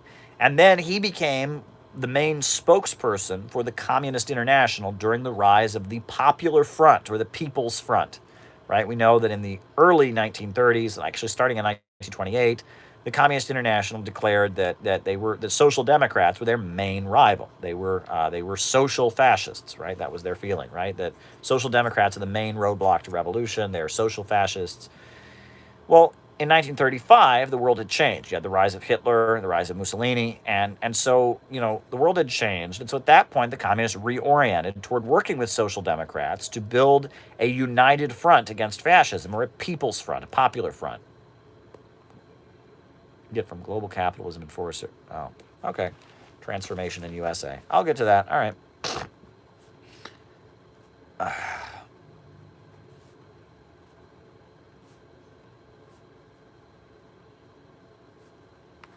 All right. And yes, you can read Georgy Dimitrov. He was kind of the superstar of the Seventh World Congress of the Communist International. The Seventh World Congress, 1935, all the communists of the world gathered for the Seventh World Congress. And, Stalin showed up and got a big standing ovation, but the main speech was a very long speech given by Georgy Dimitrov, this Bulgarian communist who'd been freed from Hitler's prisons after this international effort, after this big publicized trial. And he wrote out the theory of the Popular Front, basically arguing that capitalism is naturally heading toward fascism in a time of economic crisis. So communists need to position themselves as the anti-fascist fighters, as rallying the effort against fascism. And the effort against fascism will lead to socialism. And that was correct, right? I mean, look at Eastern Europe, look at China, look at all these other countries. That was how they became socialist countries, was communists positioned themselves as the anti-fascist fighters. And that was Georgy Dimitrov, and his writings on fascism are very good, and I quote from them a lot. Dimitrov, this Bulgarian communist, he was brilliant. He was very, very brilliant. There was a Bulgarian student at my college who was like briefly my roommate. Who was not a nice person. And I remember he insisted that Dimitrov couldn't have been intelligent. He said, he was illiterate. He was illiterate. Well, he wasn't illiterate. Georgy Dimitrov was definitely not illiterate. He was sharp enough to defeat the Nazis in their own kangaroo court, to turn a kangaroo court trial on its head. He was the most articulate representative of anti-fascism. Georgy Dimitrov was a brilliant man, a very, very brilliant man. And he was kind of a superstar of international communism in the 1930s, the anti-fascist organizer, the creator of the Popular Front, the People's Front. The Popular Front is interesting. I mean, not that there weren't mistakes that were made in the Popular Front. Many felt that the Popular Front was too soft on imperialists that were anti-fascist. For example, the Syrians, right? The reason the Ba'ath Socialist Party was formed, the reason it was formed was because Syrians felt like, because France was the colonizer, and because France was considered an anti-fascist country, the communists were being pushed not to resist French colonialism. Now that's not good. So because of that, you had the Ba'ath Socialist Party of workers, who didn't want to go along with this idea we should align with France, because it was their colonizer. In India, you had some confusion where there were anti-British activists who, were alienated from the Communist Party because they saw the British as their main enemy, and they didn't want to go along with the idea of aligning with the British against the Nazis. So the Popular Front was confusing. I mean, it had, Trotsky, of course, opposed it. There were various anti-imperialists in Latin America who were frustrated with it. I think Peronism, the rise of Peronism, Juan Perón, was largely due to the fact that many in Latin America saw the United States as their main oppressor. So the idea of aligning with the United States against fascism, they didn't like it. So it's very, very interesting to read about it. But ultimately, the Popular Front was the most successful policy the communists ever had. They embedded themselves in anti-fascism. They became essential partners in the anti-fascist coalition, and they came out of the Second World War. Communism came out of World War II as one of the strongest international forces in the world. I mean, the 1950s was a period of right-wing conservatism and reaction in the United States, but internationally, it was like a surge of communism, right? And you had the victory, the United States humiliated on the Korean Peninsula, right? Despite the fact the USA had threatened atomic bombs, the Chinese, the Koreans, the World Socialist Camp, drove the USA, out of the northern half of the Korean Peninsula. A U.S. Army general was captured. You had so many countries moving towards socialism. It was the 1950s was a period where we saw a huge surge in international communism, and now all of that was because of the role that communists had played in defeating the Nazis, which now they're trying to write out of history. Trump tried to write it out of history in his White House statement. The Democrats, the United Nations, all kinds of efforts have been made to try and erode that history, to ignore the fact that Auschwitz concentration camp was liberated by communists. The Reichstag in Berlin were liberated by communists. Communists had been warning people about the dangers of fascism from the beginning. And meanwhile, the capitalists thought Hitler was a great guy to do business with, right? Henry Ford got the Iron Cross from Hitler, right? IBM designed the punch card machine, the Holocaust, that kept track of concentration camp inmates in the Holocaust. Volkswagen used slave labor. All kinds of capitalists loved the Nazis and hated the Soviet Union. So the fact that the communists have been warning people about the dangers of the Second World War, the danger of fascism. Okay, shining path. We'll talk about that. I've talked about that before. I get asked the same questions a lot, but we'll talk about that. I'm writing the super chats down as we go along. As we go along.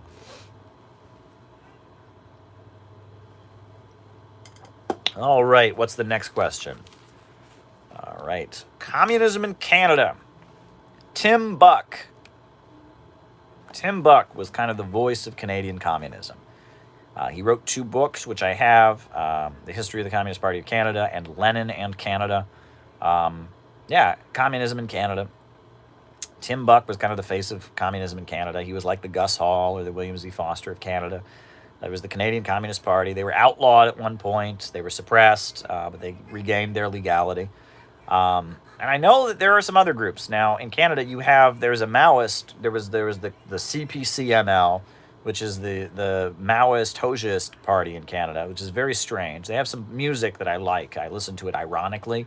Arise, proletarians, lead the way.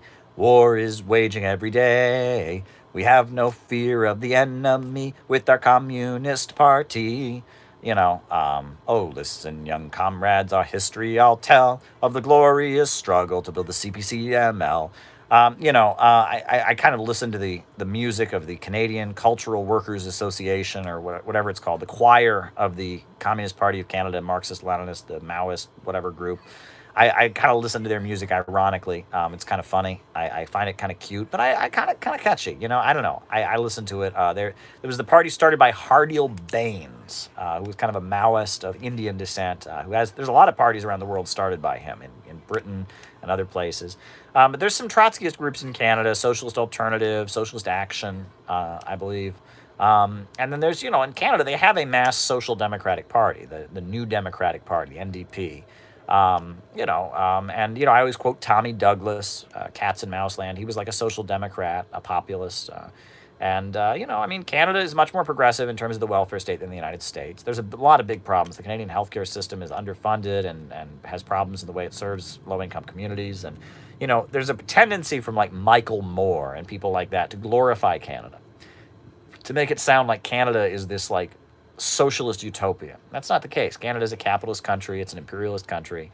But it has more of a welfare state than the United States. It's not a settler country like the United States is so much. I mean, it's a settler country, but they have a little bit more of the European welfare state mindset, I guess I should say. They have been vicious to the indigenous people. I mean, if you read about what they call the First Nations people in Canada, the way they've been treated is horrendous. So yes, it is a settler country, but, there's history. Quebec, it's French-speaking people. Many people in Quebec feel like they are an independent nation. And there remains a big movement among French-speaking Canadians and the Quebec people, Quebecois, for independence. It's kind of funny. My uncle has the same last name as me, Maupin, M-A-U-P-I-N. And he went to Quebec one time, and French last name. And he was in his hotel, and they asked him his last name, and he said, Maupin. And they were quite offended by it because he gave the Americanized, anglicized pronunciation, which, that's if you're a French Canadian, that's considered to be a sign that you're pathetic. I mean, they don't respect that. So when he said his last name was Maupin, the Quebecois, they just looked at him like, you asshole, it's Maupin, you asshole. They didn't like that. Well, they assumed he was a Canadian who was using the anglicized version of his name. They didn't approve. But yeah, I mean, there was a movement for Quebec's independence in the 70s. And there was a huge, during Occupy Wall Street, and like the aftermath, like a year after Occupy Wall Street, we started having marches to support the Canadians, the Canadian Quebec students, and they're struggling against austerity. There was like a general strike. The students of Quebec were marching and protesting. It was huge. And Western media ignored it. You wouldn't even know it was happening. U.S. media pretended it wasn't happening when like general strikes were happening just over the border in Canada. It was pretty unbelievable. There's great activists in Canada, great activists doing a lot of great stuff. There's a Muslim community, a vibrant Muslim community in Canada. There's a lot of solidarity with Syria and Canada and protests against the crimes against Syria. The Canadian Communist Party. I have met so many people from the Canadian Communist Party who are amazing. They've come to my events in New York City. I've spoken to Canadian trade unions before over Skype and given presentations. Yeah, I mean, there's a lot of really revolutionary folks in Canada who I really admire. It's really, really great. I know there were some folks in the Workers' World Party of the United States in Michigan who had a falling out and left. They moved to Canada and they joined the Communist Party of Canada in Windsor. I know that. Canadian communism. There's a lot to look up to. I don't know as much about it. I need to just get, when this whole pandemic is over, I need to just get on a train and go to Canada. I need to do like a Canada visit sometime. Maybe some of the people who are fans of this program want to set up an event in Canada. We can have a speaking engagement. I can talk, meet some of you. I need to just do a Canada visit. I need to just get on a train, get my U.S. passport, go to Canada, give a presentation, come back. I would love to do that. So if you want me to go to Canada, I have never been to Canada. I'm just being dead honest. I have never been to Canada. As close as I am, I've never been there. So if you want to bring me to Canada, all right, Radio Free Europe, German collaborators, all right. Let's do it. Let's do it. Let's do it. All right, I know Jason Unruhe. He's in Canada, right? Right? He's a well-known Marxist YouTuber. I'm all for it. I'd like to visit Canada. It's funny. I told you I listened to the Maoist music of the Canadian Communists, kind of ironically. They have a song called "Workers of Ontario." We are the workers of Ontario, the workers of Ontario. We hail from the north and from the south. In the north we mine the ore, in the south we manufacture. We are a part of the Canadian proletariat. It's a funny song by this composer, this British composer who was like a Maoist, and he composed this song for the workers of Ontario. I imagine that like in some socialist society, when Canada becomes like a socialist country, I imagine as I listen to that song like a puppet on Sesame Street with a hard hat on, like singing that on for the kids, right? We are the workers of Ontario. And it's great. I mean, the lyrics to that song, if you listen to the Workers of Ontario song, the lyrics, they get even more wild as you get into them. Like, what is it? We are the workers of Ontario, long oppressed by the graft and destruction, brought into the organized working class by the blacklegs, the sell-out, the traders, the labor aristocracy, those who swear by the name of capital, big bosses of the auto workers, steel and other unions. Every one of them wants our blood to be sucked. I mean, it's hilarious. I mean, you listen to it. I listen to it kind of ironically because it's so like, over the top, but it's pleasurable in a way, right? I mean, it's Leninist concepts, put into lyrics. It's like mini speeches almost. The lyrics are like kind of forced. They don't exactly flow or rhyme. I enjoy it. I enjoy listening to, Hardiel Baines and Cornelius Cardew and that kind of music. I like it ironically. And I know that like the CPCML, there was a group in the United States for a long time that was aligned with them, like the United States Marxist-Leninist Party, and I think there's still something called the U.S. Marxist-Leninist Organization. And they have some people in like Buffalo, just over the Canadian border, and they got some people in other parts of the country, and they're anti-imperialist, they're Marxist-Leninists. They're kind of small. They come out of the Enver Hoxha tradition. It's one of the smaller ML sects, kind of, But the Communist Party of Canada, that's the main group, and they seem very, very revolutionary. Everyone I've ever met from the Communist Party of Canada is awesome. I've never met somebody from the Communist Party of Canada I didn't like. Hey, great revolutionary folks up there in Canada. All right, cool. I did want to make the joke, that, many people wondered who would be the successor of Tim Buck when he was the leader of the Canadian Communist Party. They always wondered who would be Tim Buck 2. Couldn't resist. Sorry. Forgive me, Canadian friends. I don't mean to mock a very vital, important leader of the Canadian working class, but just find it funny that his name was Tim Buck. So, who would be Tim Buck 2? I love puns. Part of me just loves puns, but forgive me. All right. How do workers in China relay their concerns to the Chinese Communist Party? Ask them. I mean, the Chinese Communist Party has 90 million members. It is in every neighborhood. It's on every block. I'm sure that it is deeply in touch with the population. But ask them. I mean, I don't pretend to be an ultra expert on China's political system. I wish I could give you a better answer. Joanne thinks I look like Jerry Lee Lewis. Goodness gracious, great balls of fire. Jerry Lee Lewis is interesting, right? Like the Jerry Lee Lewis concerts, right? It was that early rock and roll, again, similar to Elvis, where he's a white guy who can play African American music. He was started out in a church choir, and he got kicked out of a church, I believe. He was kicked out of his church. He's an interesting figure. Great Balls of Fire, and what other songs did he do? He was an early rock and roll figure. He had kind of like longer hair, but not like hippie long hair, right? Kind of like what I've got here, like Elvis had, right? They were starting to push the long hair button.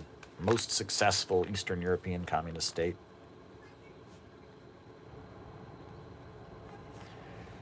Uh,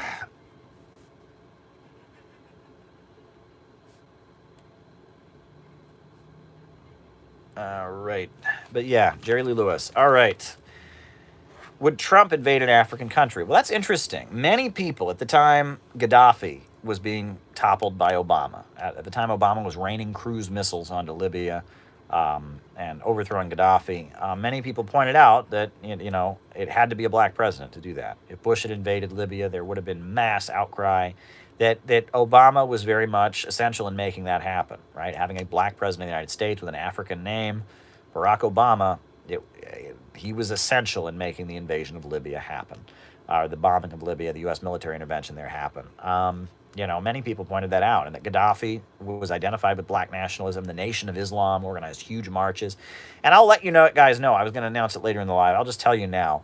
Next week, hopefully next week, but maybe later than that, but hopefully next week, for purchase will be available an edition of the Green Book by Gaddafi, for which I wrote the introduction. The Center for Political Innovation is republishing Gaddafi's Green Book, his ideological book on socialism, the Green Book. And I have written an introduction, a lengthy introduction to the book, and it will be available from the Center for Political Innovation. You can order it on Amazon. The PDF will be up on the website. We are putting out our own edition of Gaddafi's Green Book. It's already in the process. It'll be done next week. You can order your own copy and study it. I think Gaddafi, his life is fascinating. His thoughts on socialism are fascinating. And he did so much to raise people in Libya out of poverty, to increase living standards, to really industrialize it. So I'm putting out a print edition of the Green Book with an introduction written by myself. So if you want to get it, great. And the Center for Political Innovation, because we were holding off on having our conference, but members of the Center for Political Innovation are going to start distributing that book around the country. And you'll be able to order copies. You'll be able to read the PDF on the website if you don't want to get a print copy. The Green Book by Gaddafi, I really recommend it. So you'll soon have a version of it from the Center for Political Innovation. So stay tuned for that. But yes, would Trump invade an African country? I really hope not. But I feel like there would be a lot of outrage from the black community about that. Among black nationalists, black activists in the United States, they identify largely with Africa. And it took Barack Obama to pull off what he did. Trump would not get away with it, in a way, right? But yes, the Green Book is a very important book to understand socialism with Libyan characteristics. That's what the book is basically about, as a good friend of mine put it. It's socialism with Libyan characteristics. That's what the book is. And so I wrote a beautiful introduction, a long introduction with a lot of data about Libya and statistics in it. And I hope folks enjoy it and study the Green Book. And I'll do some readings. I'll probably read the introduction on YouTube here. Do a video where I read the whole introduction. But yeah, the Green Book is really important. And African countries have really suffered because of imperialism. And there is an identification with African countries among the black community in the United States, a huge amount of solidarity with the ANC. People forget that the African National Congress of Nelson Mandela was called a terrorist group by the U.S. government. It was on the designated foreign terror organizations list. It was deemed to be a terrorist group. While the Soviet Union gave them guns and weapons to fight for their freedom, supported them, Nelson Mandela was considered a terrorist by the U.S. government. They've whitewashed all of that. He was a communist. He was a friend of Gaddafi. He was a friend of Fidel Castro. He praised the Soviet Union and Mao vehemently. Nelson Mandela was a tankie. Nelson Mandela was a tankie. Read my lips. Nelson Mandela was a tankie. Don't forget it. Do not forget it. He wasn't a liberal activist. Nelson Mandela was a tankie. If you think tankies are fascists, you're an idiot, because Nelson Mandela was a tankie. He supported Soviet military interventions around the world. He praised Mao. He praised the Soviet Union. He praised Fidel Castro, considered him a good friend. He praised Gaddafi, considered Gaddafi a good friend. Nelson Mandela was a tankie. That should be a button. We should make a button that you should wear to your next DSA event. Nelson Mandela was a tankie. Wear that, right? Nelson Mandela was a tankie. Now, people argue that this, the socialism that, that South Africa wasn't able to fully move towards socialism. Fine, criticism there. But if you say tankies are fascists, you are saying Nelson Mandela was a fascist, and you are therefore an idiot, right? Nelson Mandela was a tankie. Nelson Mandela was a tankie. Don't let them forget that. All these people bashing tankies are bashing Nelson Mandela. Nelson Mandela was a tankie. It's just a fact. It's just a matter of fact. And all the anti-communists hated him. The U.S. government called him a terrorist, designated him as a terrorist. And it was a socialist movement against apartheid in South Africa. It started out with the communists. It became a broad mass movement all across the world to end apartheid in South Africa. So there you go. All righty. Okay, so I was asked about the transformation of the USA, from the major enforcer of imperialism to socialism with American characteristics. What would it be like? Charles Petty is asking me, was Nelson Mandela a tankie? Yes, he was, Charles. Yes, he was. But I'll say that again when I get to you, just to give you your super chat. The transformation of the USA into socialism with American characteristics, what would it be like? Well, folks, we don't know exactly how things go down. History never works in a straight line, right? There's always setbacks, advances, retreats. But, William Z. Foster, in his book, The Twilight of World Capitalism, and in another book he wrote called In Defense of the Communist Party, he basically argued that what the Communist Party advocates is the creation of an anti-monopoly government, that a coalition of progressives, trade unionists, working class people, peace activists, environmentalists, all kinds of progressive people taking office in Washington, D.C., with a progressive working class movement that fought against racism and fought for working class people and fought to guarantee healthcare and education, supported organized labor. If that government took office in Washington, D.C., William Z. Foster pointed out, it would be immediately attacked. It would be immediately attacked. And it would be necessary for such a government to change the nature of the U.S. military, so the U.S. military didn't overthrow it. They'd have to put socialist leaders in charge of the U.S. military and change the training of soldiers so that soldiers started getting socialist education. They'd have to nationalize major industries. They'd have to fight against the big monopolies.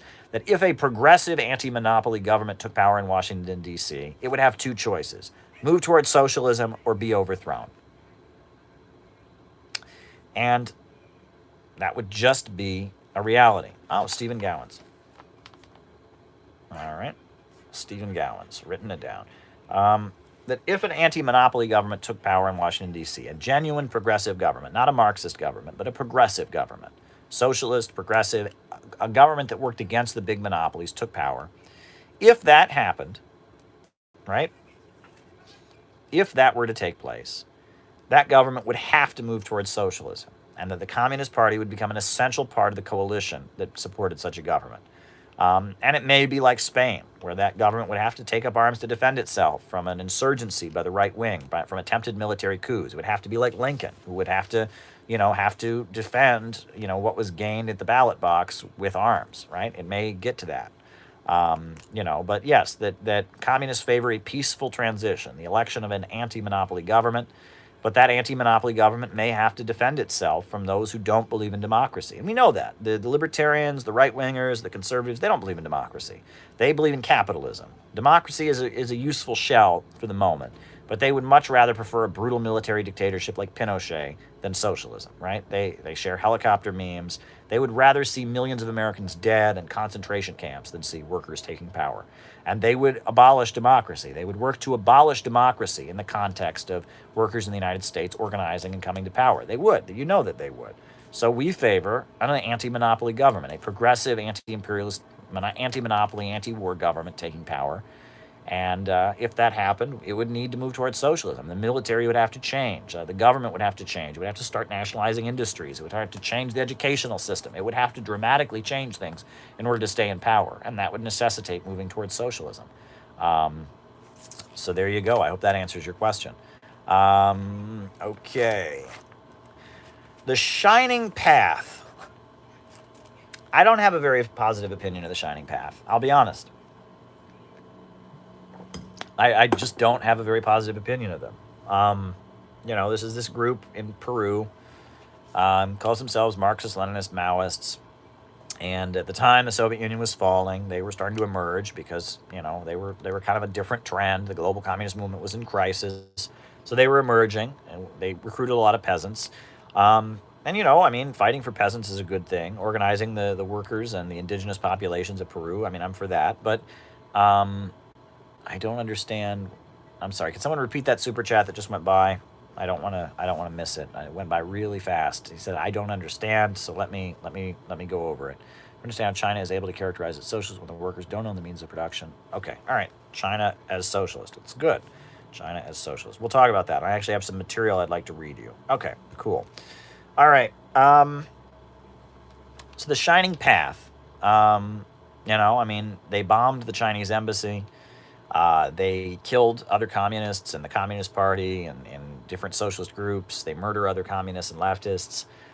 Very violent. And I just, I don't have a very positive opinion of them, honestly. I've talked to communists from Latin America, and they don't have a positive opinion of them.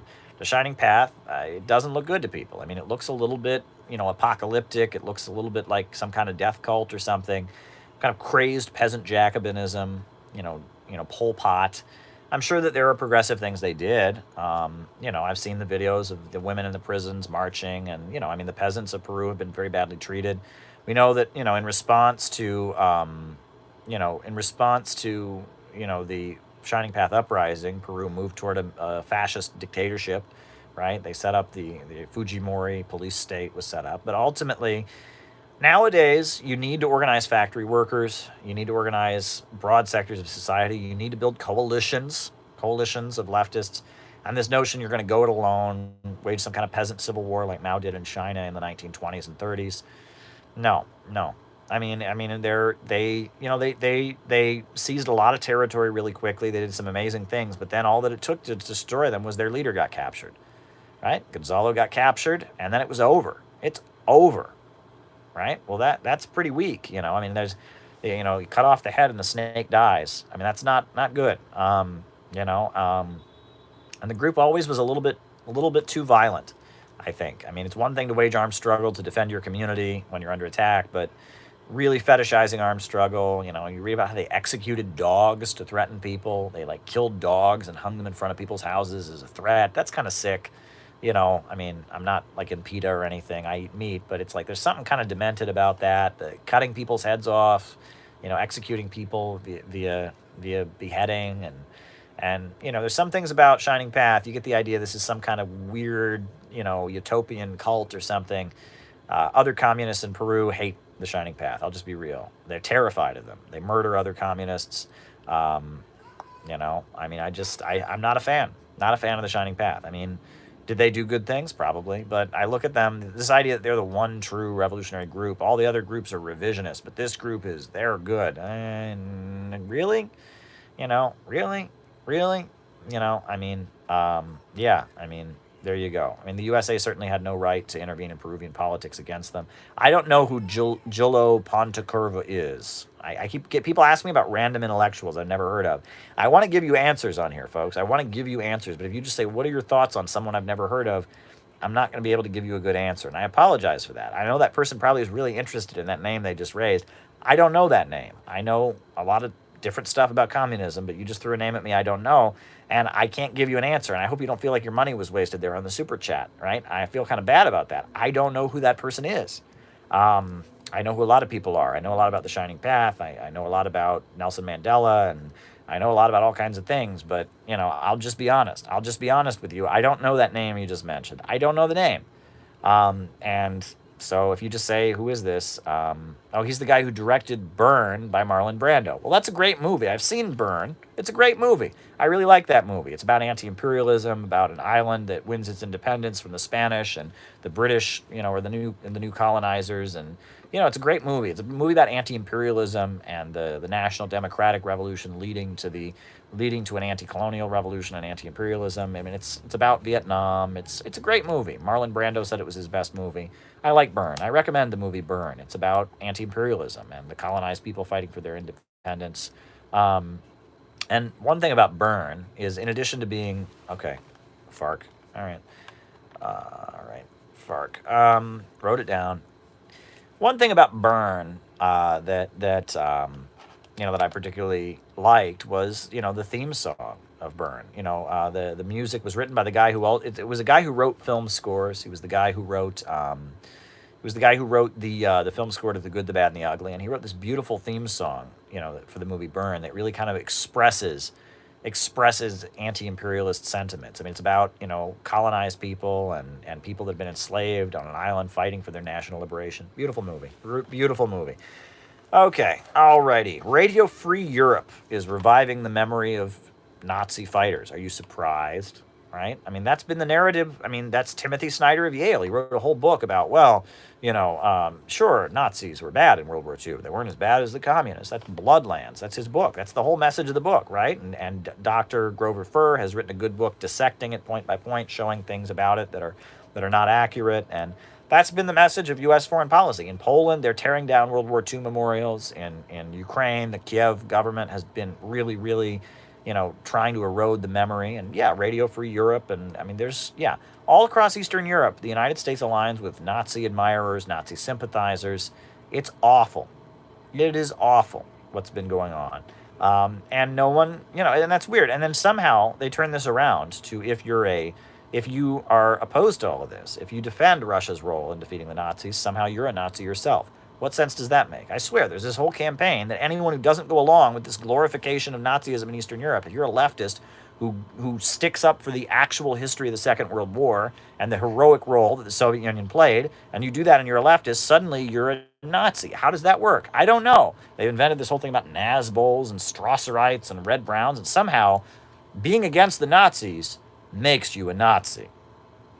That's what they think. I don't understand this, but it's just if you're one of these like mainstream leftists who just you listen to the mainstream leftism and you read Jacobin religiously, you read Jacobin and you think that's what Marxism is what's in Jacobin. You just read Jacobin and you have a Marxist college professor and you hate all the socialist countries. If you just are a little obedient little puppet who's a Marxist like you're supposed to be, who doesn't question U.S. foreign policy narratives, doesn't question the history of socialism. You're just a good little. You're a Marxist, but you're only listening to what big foundation leftists say, in your mind, and they can't explain it to you. Somehow, if you don't go along with the rewriting of World War II history, if you're against the Nazis, that makes you a Nazi. I don't know what sense that makes, but that's what these people think. If you're a Nazi, if you're against what the Nazis did in Eastern Europe, somehow that makes you a Nazi. I mean, I don't understand it. I don't understand it, right? If you would defend the legacy of the Soviet Union in defeating fascism, then you're a Nazi. And they've invented this hysteria about Nazbols and Red Browns. This is the State Department socialists. They've always done this, right? Equating socialism with fascism. That was a main focus of the Congress for Cultural Freedom. Hannah Arendt, right? Hannah Arendt, she writes her book, her writings on totalitarianism. This is a big theme. Susan Sontag, these State Department socialists, that's been one of their big points. If you are anti-imperialist, you're actually the equivalent of a Nazi. What sense does that make? I don't know. But that's a big effort. So are we surprised about Radio Free Europe? No, we're not. No, we're not. Who was the most successful Eastern European communist state? I don't know. I mean, they were different. I mean, Albania was the most egalitarian in terms of wages. I think they had like 3 different pay scales. I know that there were big achievements in Bulgaria. There were big achievements in Romania. But a lot of these countries, in the late Cold War in the 80s, a lot of these countries did cut ties to the Soviet Union and were getting in debt to American banks. That was part of the way that these countries were screwed economically. Romania, in particular, the government of Ceausescu, they got in debt to American banks, and it caused all kinds of reductions in government spending. Albania, they were isolated, right? I mean, they cut off with the Soviet Union. The Soviet Union treated them horribly in the 60s. So then they were friendly to China. But then in the Deng era, they cut off ties with China. And they were, in the 80s, they really suffered because they didn't have any international trading partners. They maintained they were the one true communist country in the world. And they were this very, very small country in Europe. And they were cut off internationally. And that caused them some big problems. Poland had some successes, but then they were able to get into debt to American banks, and then the USA was able to manipulate. Oh, okay, I'll talk about Enver Hoxha. Yeah, Enver Hoxha. Religion. But yeah, they got into debts, and then the USA was able to manipulate the Solidarnosc, the trade union protests, right? It was like CIA supported trade union activism that all the Trotskyites supported, and it's all very confusing. I mean, Eastern Europe, all of those countries had huge economic gains because of socialism. In Romania, in Czechoslovakia, in Poland, in Albania, it was communists who built the hospitals. It's communists who wiped out illiteracy. It's communists who built the power plants. It's communists who provided running water to the population. Nobody ever talks about this, but go now if you want.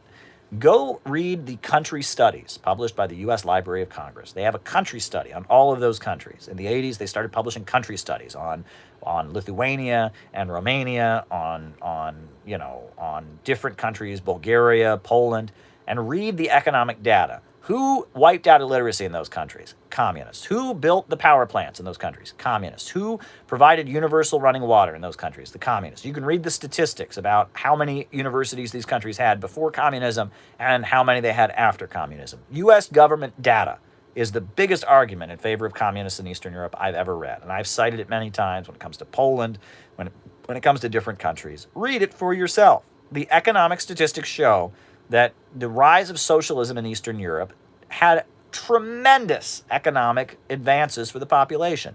And Chomsky, Lenin, okay, we'll talk about that. Chomsky on Lenin. It had huge advances for the population. Huge advances happened because of socialism. Were there problems because of socialism in those Eastern European countries? Absolutely. Human rights violations? Absolutely. But life expectancy increased, infant mortality went down. The U.S. Library of Congress confirms that. And when capitalism was restored in Eastern Europe, in the 1990s, when they got their freedom, and when stupid fake leftists supported the revolutions to bring down socialism and bring in neoliberalism and free market economics, the result was mass economic demolition, sex trafficking, heroin addiction, mass unemployment, starvation, right? This narrative that capitalism is the solution. Look at Eastern Europe. All the living standards were increasing in the 50s and 60s when socialism was coming in. And when capitalism was restored in the 90s, the living standards all went down. By no objective measure of societal health can you say that socialism doesn't work and capitalism is the answer. Look at Eastern Europe. When were things rising and getting better in Eastern Europe? When were they building power plants? When were they building hospitals? When were they wiping out illiteracy? When socialism was coming in. And when did things get bad in Eastern Europe? When did things get disastrous? When did mass unemployment and drug trafficking and crime come in? When capitalism came in. I mean, I'm sorry, you look at the history of Eastern Europe, Albania, Lithuania, Estonia, Romania, Czechoslovakia, Poland. You look at that history. It's an argument in favor of socialism, an argument against capitalism. And people want to obscure it. They want to just obscure it. They say, yeah, well, when socialism was there, they couldn't get bananas because of the blockade. Well, okay, right? Were there problems with socialism? Yeah. Well, when socialism was there, they couldn't have Coca-Cola. They couldn't drink Coca-Cola. Well, yeah, because of the blockade. When socialism was there, there was police state repression. Sure, yes, there was. No one denies that, okay? But look at the economic data. Which system raised more people out of poverty? Which system helped people get better? I mean, the statistics speak for themselves. They speak for themselves. Socialism raised millions of people out of poverty, taught people to read, built infrastructure, and nobody acknowledges that. If you say it, people look at you, you don't believe that. That's just got to be communist propaganda. Everyone knows communism just makes people poor. No. Capitalism made people poor across Eastern Europe. Socialism was very, very successful in raising things. Sure, it had problems. In the 80s, 70s, and 80s, it had big problems. Needed reform. They were able to manipulate the crisis and coup after coup, color revolution after color revolution. Labor theory of value, writing it down. Labor theory of value. But yes. Yes, folks. Catching my breath. I'm talking very fast because of this diet beverage, but I'm almost finished with it. I don't have that much of it left. I'll pour the rest of it, and then I'll be on water for the rest of the day. But you're keeping coming at me with super chats, and I keep answering them, and that's why we're here. We're here to just talk about whatever you want to talk about. So we talked about Eastern Europe. Okay. All right. Nelson Mandela was a tankie. Yes, Nelson Mandela was a tankie. Nelson Mandela was a tankie. Put it on a bumper sticker. Wear it on a T-shirt. I mean, come on, folks. If you hate tankies, you hate Nelson Mandela. You hate W.E.B. Du Bois. You hate, the people who created the civil rights movement. You hate the people who brought us weekends and American labor. Yeah. All right. Stephen Gowans. He's an amazing writer. His book on Syria is amazing. So much information about Ba'athist Arab socialism. Amazing stuff. Amazing book on Venezuela. Amazing book on Israel and its crimes. I am a fan of Stephen Gowans. Big fan of his work. I'm a big fan of Stephen Gowans. I would love to interview Stephen Gowans. He's amazing. Yes, I would love to interview him. I hope that answers your question. Okay, so someone's asking me, how can China be socialist?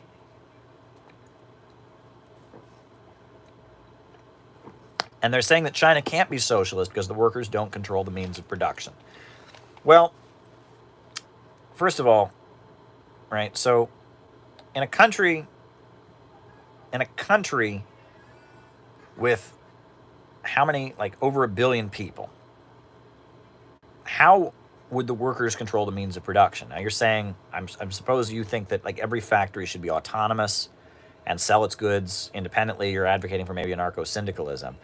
But in a country that's that big, right, the way that the public exerts control over the means of production is via the state. That's just how it's going to have to be, right? I mean, for a society to control the means of production, it's going to come via the state, right? And the Chinese Communist Party has 90 million members, not a small group of people. 90 million members. That's bigger than the population of most countries. They're organized in every neighborhood and every block and every apartment building. There's a party committee. In every neighborhood and every rural village, they have members. They have big conferences and conventions where they gather and they debate and they set the party line. They have big meetings regionally, internationally. They get technicians and experts and they compose every year a 5-year plan. They actually have a brilliant song, the 5-Year Plan song from China. You can listen that they composed for children. It's very cute. If you want to know what China's going to do, just pay attention to the 5-year plan in Chinese. I don't want to ruin it. But yes, that it's via the Communist Party. And, a lot of the Chinese economy, I should say, most of the Chinese economy is state-owned. You state-run industries. Steel manufacturing is government-run. Banking is in the hands of the government. But there's a lot of things in China that are technically private, but run by the government, right? Like Huawei, for example. Huawei is technically a private company, but all of its contracts are with the government. All the people on the board are in the Chinese military. And it's run as part of the state-run economy. It's technically a private corporation. And that means it gets foreign investment. That means, investors can make profits and such. But at the end of the day, it's run by the government. And even the entities in China that are the most private, at any point the government could show up and tell them what to do, right? And it does, right? I mean, if a factory in China is making one product and the government in the middle of the pandemic shows up and says, yeah, you need to start making medicine now, they don't have economic freedom to do that. The government shows up and tells them what to do. Even the private companies have no property rights. There is no, recognition of the fact that a capitalist, this is their property, they can do what they want. The Chinese Communist Party is in control. There was a guy who lived in China for a while, and he said to me, Caleb, there is not a single shred of private property in this country. And he was right. I mean, technically, nothing in China is private property. It's all basically run by the state. However, yes, most of the time they have private capitalists managing it in different areas, and the government supports people starting independent businesses. But at the end of the day, the Chinese Communist Party runs the economy. The difference between capitalism and socialism is not whether there's worker cooperatives or not, right? Worker cooperatives are still capitalism. They're a better form of capitalism where workers, will get a share of the product they produce. They're not just paid a wage. It's better, but it's still capitalism. Production for profit is capitalism. Production according to a state central plan. Production, as Frederick Engels puts it in Socialism, Utopian and Scientific, production upon a predetermined plan is socialism. All right? Profits in command, capitalism. State ownership and state control, state central planning, socialism. That's the difference, right? And socialism includes private ownership. It includes cooperative ownership, and it includes mainly state ownership. But yes, the way that the Chinese public exerts its control over the means of production is via the Communist Party and via the state. And that's the way it's done. And that socialism is a transition between capitalism and communism. The ultimate goal of communism is a world with so much material abundance, so much advanced technology, people can just do what they want to do, take what they need and have what they need, work when they feel like it, right? But that's based on far, far greater expansion of technology than we currently have. We are nowhere near communism, right? In countries that have built socialism on the basis of poverty, they're not even fully capitalist and industrialized yet. The idea that they should adopt communism and have no state central plan and just everyone, that's ridiculous, right? And the Gang of Four in China, the ultra-lefts, the ultra-lefts in China, the Gang of Four, they argued that China could somehow get to communism on the basis of poverty, and that was a mistake. And it's interesting, during the Cultural Revolution in China, they started doing like worker autonomous factories. They started experimenting with what they did in Yugoslavia, where every factory was like an independent factory, cooperative, that sold its goods to the state. And in Shanghai, they declared Shanghai to be a commune. The commune of Shanghai cut ties to the central government, and it was like autonomous. And Mao stepped in and said that's not right. Lin Biao, the general in the People's Liberation Army, supported that. And he wanted all the Chinese cities to become autonomous worker cooperatives. And Mao said that's not right, and he instituted what he called the 3-in-1 combination, where the factory would be run by an elected representative of the workers, a member of the Communist Party to guide, political ownership, and a technician to give, efficiency and technical advice. And that was how, during the Cultural Revolution in China, the factories were run. You had the 3-in-1 combination, they called it, that ran the factories, right? And that was how factories in China were run, is the 3-in-1 combination. Well, I think the 3-in-1 combination still exists in some parts of China. In some parts of China, you have factories that are run by an elected representative of the workers in the factory, the Communist Party, and a technician. But you have private factories, a lot of private factories in China, and you have a lot of state factories that are just purely state-run. But you also have some of these 3-in-1 combination factories. It's different. China is a country of 1 billion people, and they have raised 800 million people out of poverty. They've done it tremendously. I actually was going to read from this later in the live, but I actually figure since I was asked about it, I'll read it now. This is President Xi Jinping. This is his book, Governance of China, Volume 2. And I'm just going to read to you, just to finish off this China conversation before I get to the other super chats. I'm going to read to you some of what he says. Marxism and its development in China have always been a scientific guideline for handling the affairs of our party and our people, and a foundation for the unity in the party between all people of all ethnicities. Marxism is fundamental in guiding thought for the establishment of our party and our country. Departing from or abandoning Marxism the party would lose its soul and direction. On the issue of Marxism and its fundamental guiding thought, we shall not waver under any circumstances. At the same time, facing new characteristics of our era and the demands of new realities, Marxism also needs to be better integrated with the realities of China and keep abreast with the times and respond to the needs of the Chinese people. Marxism does not put a lid on truth, but opens the path of truth. Frederick Engels has said, Marx's whole way of thinking is not so much a doctrine as a method. It provides not so much ready-made dogmas as it aids further investigation and further methods for such investigation. New realities inspire new thoughts and a new source of new theories in practice. Practical development should have no end. Neither should our endeavor to seek truth and innovative theories. Today, the changes of our time and the development of our nation have gone far beyond the imagination of classical Marxist writers of their era. But we are fully aware that the development of socialism in China is several decades in practice and is still in a rudimentary phase. There will be more problems as we further develop, and that requires us to be more courageous and more innovative in our practice. If our understanding of theory is not thorough, we cannot convince others. We should broaden our horizon to review the prevailing conditions and the practical needs of Marxism in today's development. We must focus on identifying and resolving problems, focus our attention on what we are doing. We should listen to the voices of our era and further boost the integration of Marxism and the circumstances and reality of Chinese development today.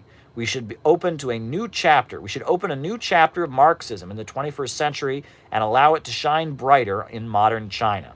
Let us stay true to our original aspiration and continue marching forward. We should remember that our party has made striving for communism and socialism its goal from the very beginning. We will continue to uphold the lofty ideals of communism and socialism with Chinese characteristics and march forward toward achieving this. Revolutionary ideals are more important than anything else. Why the party is called the Communist Party of China is because since day one, our party has made communism the highest ideal. The reason our party is able to rise again and again through hardships and adversities is because our party has always held on to this great ideal and aspiration. Without resolve, we can accomplish nothing. The wavering of one's faith and ideal is the most dangerous risk. The decline of the party often begins with its members losing faith in ideals. Whether our party is strong or not depends on whether our members have faith in the ideals and are strong.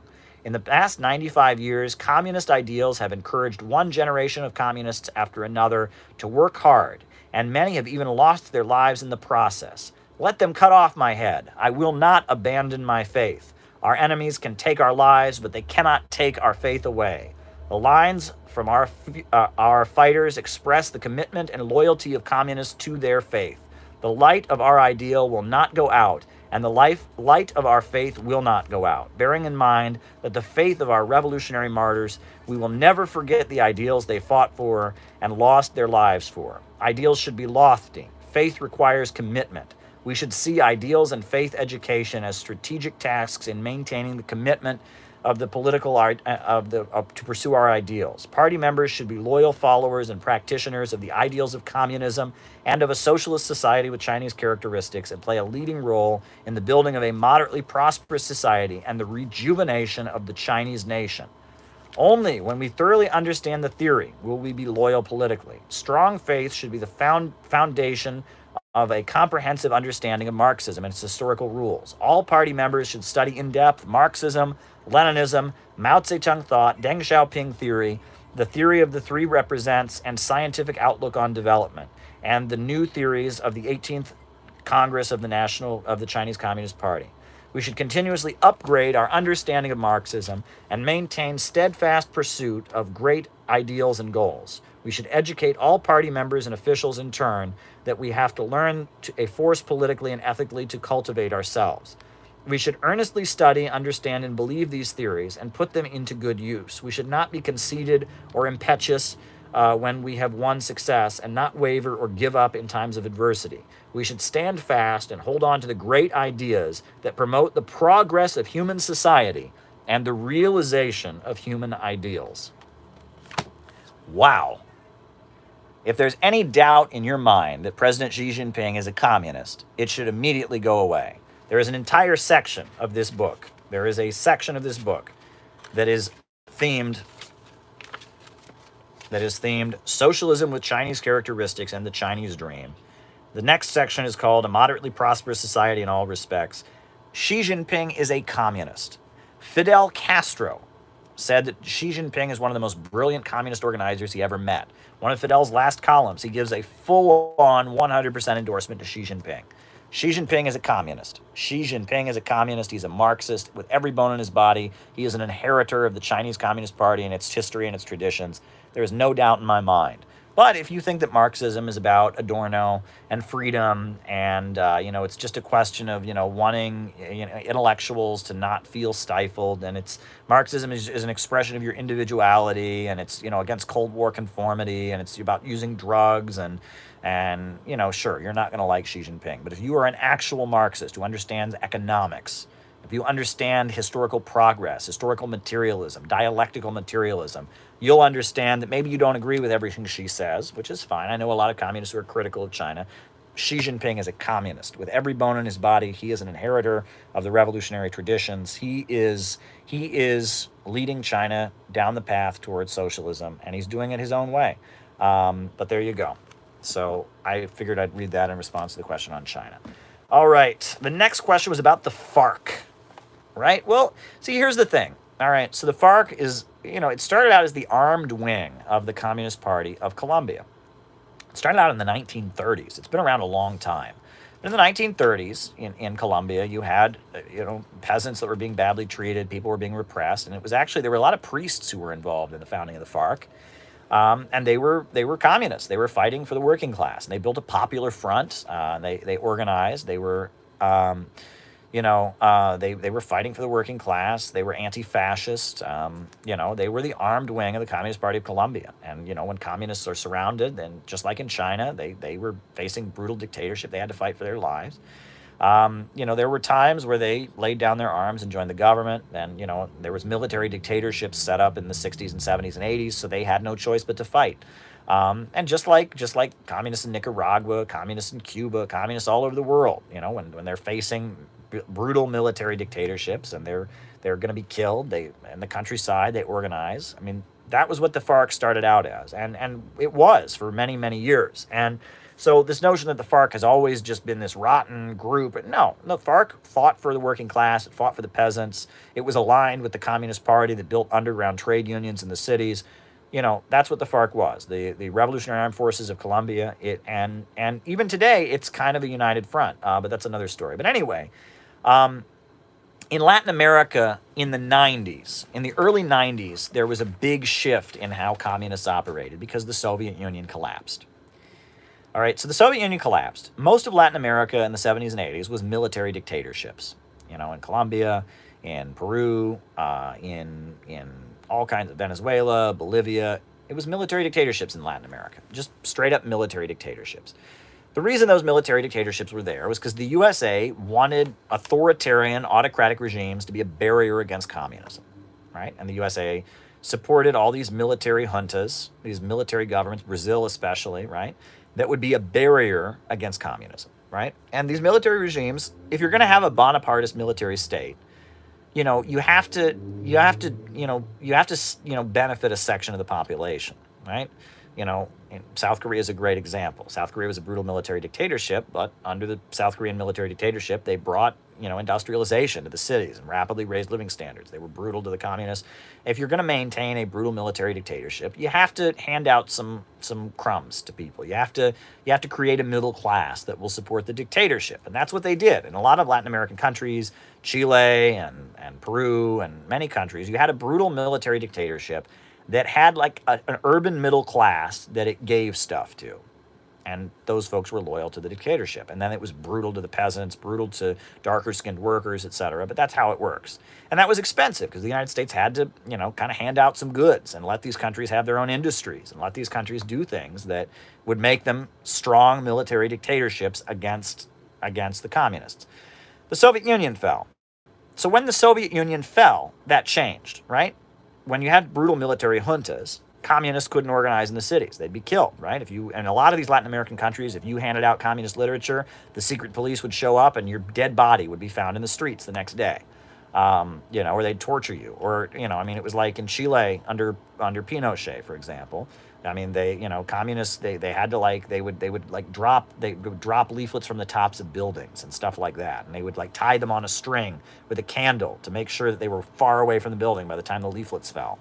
Right? If anyone in your family was a communist, you were gone, you were disappeared. So the way communists organized during the Cold War was in the countryside, and they built things like the FARC or like the Sandinistas, or they built armed groups in the countryside.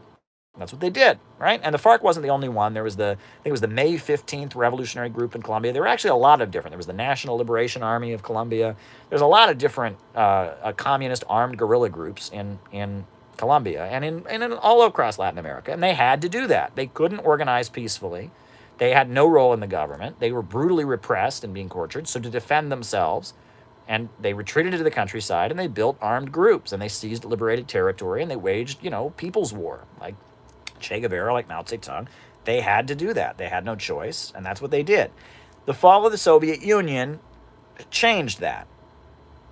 And it changed it for two reasons. Number one, without the threat of communism, the United States didn't feel a need to prop up these military dictatorships. Neoliberalism started coming in, right? It started in Chile, but it especially escalated in the late 80s and the early 90s, where the United States started, gutting all these military dictatorships that they'd funded. They started looting them economically, pulling all their money out, forcing them to privatize their industries, privatize their oil, privatize their water, privatize their mining. Why? They didn't need to invest in these Latin American countries to stabilize them. They didn't need that. So they just started looting Latin America like crazy with neoliberalism. And on top of that, they started, democratizing, right? Because the military dictatorships were set up to fight communists. There's no danger of communists, and most of the wealthy people would prefer to have a more rule by consensus among the ruling class. They'd have a more open society. So the USA is economically looting all these countries of Latin America, destroying these state-run industries, just privatizing things, looting the country economically, forcing them to sign on with the IMF and the World Bank. And on top of that, they're creating, they're having free elections for the first time. You're allowed to be a communist, and communists have been fighting for civil rights. And all of a sudden, they find all these people in the governments that are with them. You're right. We should have free elections. People should be allowed to form unions. And so at the same time that the USA is looting these Latin American countries economically, it's also, there's more of a political opening up. They're no longer brutal military dictatorships. They're starting to have free elections. They're starting to, allow trade unions. There's more basic human rights in these countries. So that's a game changer. And in Cuba, they start having big conferences about this. Right? And communists all over Latin America and all over the world too, that they start talking about neoliberalism, right? And that's, Cuba led huge international conferences about neoliberalism long before Noam Chomsky was talking about it, long before, who is it? No, I don't even remember her name. Who was it? The shock therapy, Naomi Klein, long before those folks are talking about it. Cuba, Fidel Castro, Marxist intellectuals, leaders of the communist parties in Europe and leaders of the communist parties in Latin America are talking about neoliberalism. And in Latin America, they start reorienting. And instead of being in the countryside and having guns and waging a guerrilla war, they're going back into the cities because they can peacefully organize in the cities. And they start building united fronts or popular fronts against neoliberalism, right?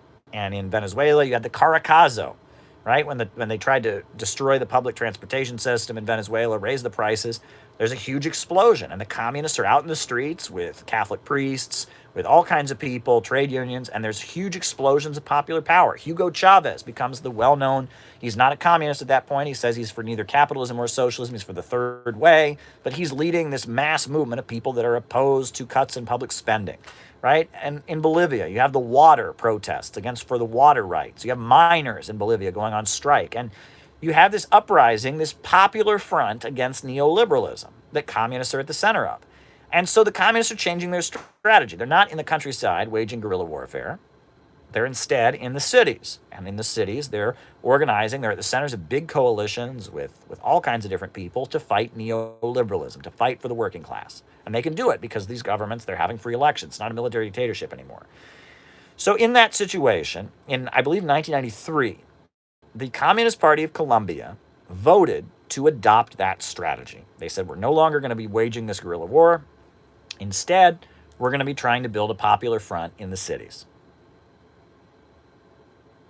That's what they decided to do. That was the decision that they made.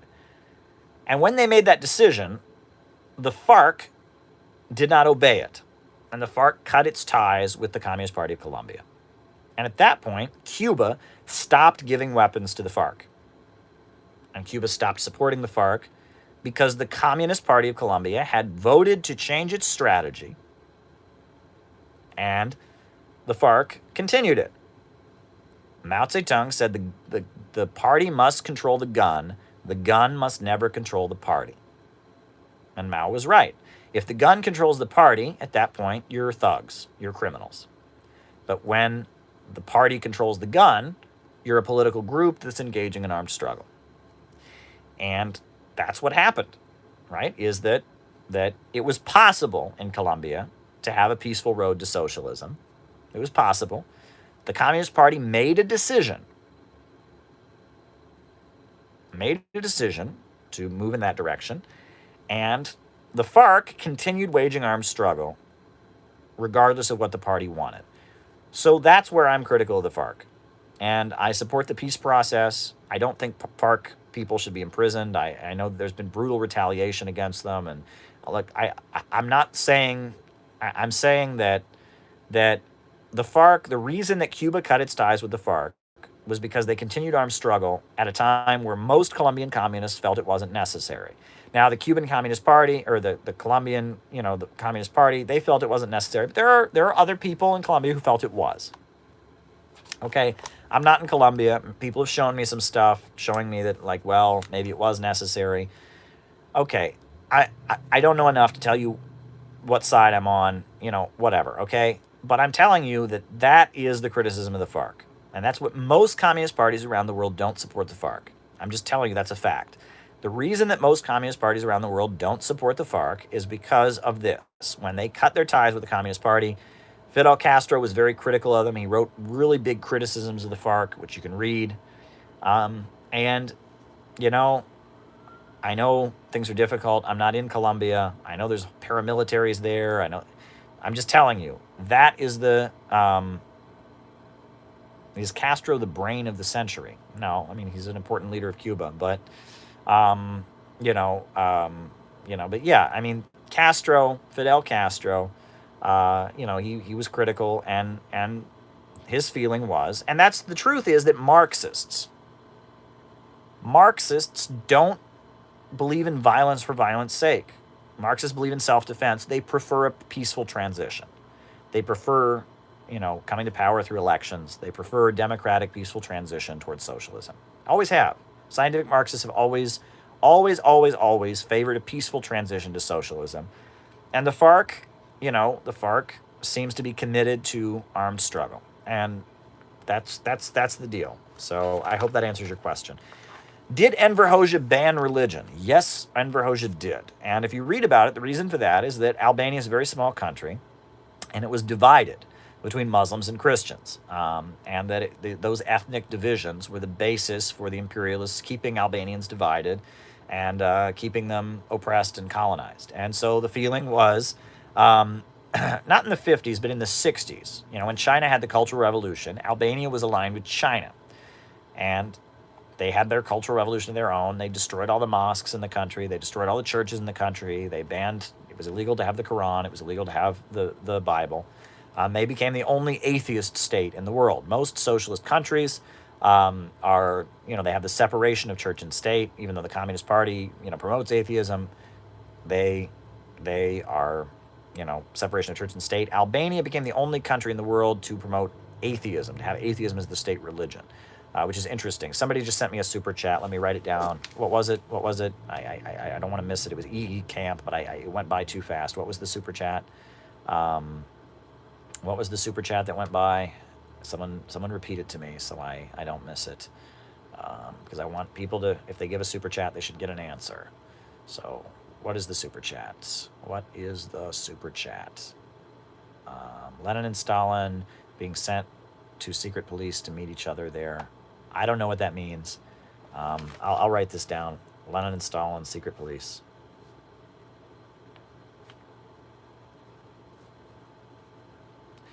Okay, all right. So that's what was going on in Albania. I believe that the anti-religious aspect of communism was a mistake. It was based on the fact that religion was an aspect of feudalism, and that religion was how feudalism was propped up, and that Marxism is rooted in the struggle against feudalism, and it's the French revolutionary tradition. That's where Marx found his home. And a lot of these countries were feudal before they adopted socialism. Countries like China, countries like Russia, they had feudalism mostly. So based on that, there was this anti-religious sentiment. But it's changed. And now, in the Arab world, Islam and socialism work together. In Latin America, Maduro is Roman Catholic. Hugo Chavez was Roman Catholic. Evo Morales was both Roman Catholic, but he held some indigenous beliefs. In Nicaragua, the government's slogan that they paint everywhere is socialism, Christianity, and solidarity. And I think that Marxism and religion can be reconciled, and that the anti-religious sentiments of times past were based on unique historical circumstances. Lenin and Stalin being sent to the secret police by Siberia. Did they meet there? Okay, all right. Police, Siberia. Okay. Okay. So that's kind of my feeling about that. And that I think that anti-religious stuff is not good, and I think that Islam and Christianity can actually be helpful in building socialism, and that it was a mistake, but it was rooted in the historical circumstances. So there you go.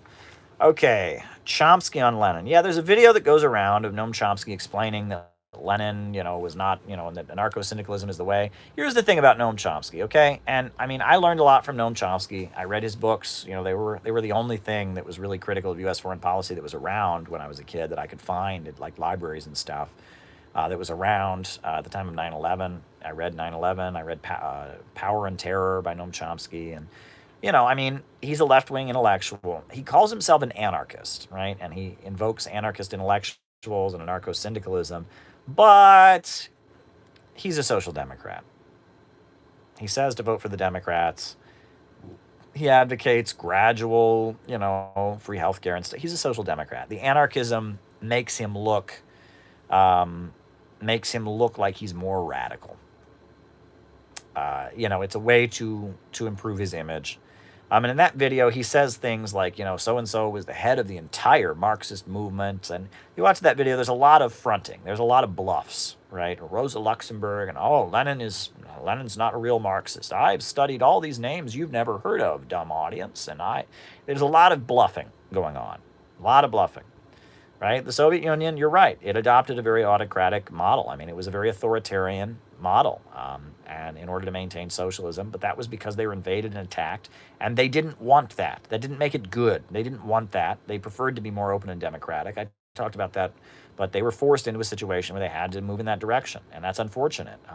And they needed to reform. And that's the reality. Building socialism on the basis of poverty, being invaded, being attacked, it leads to the rise of authoritarianism. But they did some very, very amazing stuff. And Chomsky, yeah, that clip, it goes around. I've seen it. It's a very famous clip where he rambles and rambles and rambles, and a lot of bluffs, and it's an attempt to maintain credibility, and it gives a more radical veneer to his social democracy. He's a social democrat. Anarchism is a left deviation of Marxism.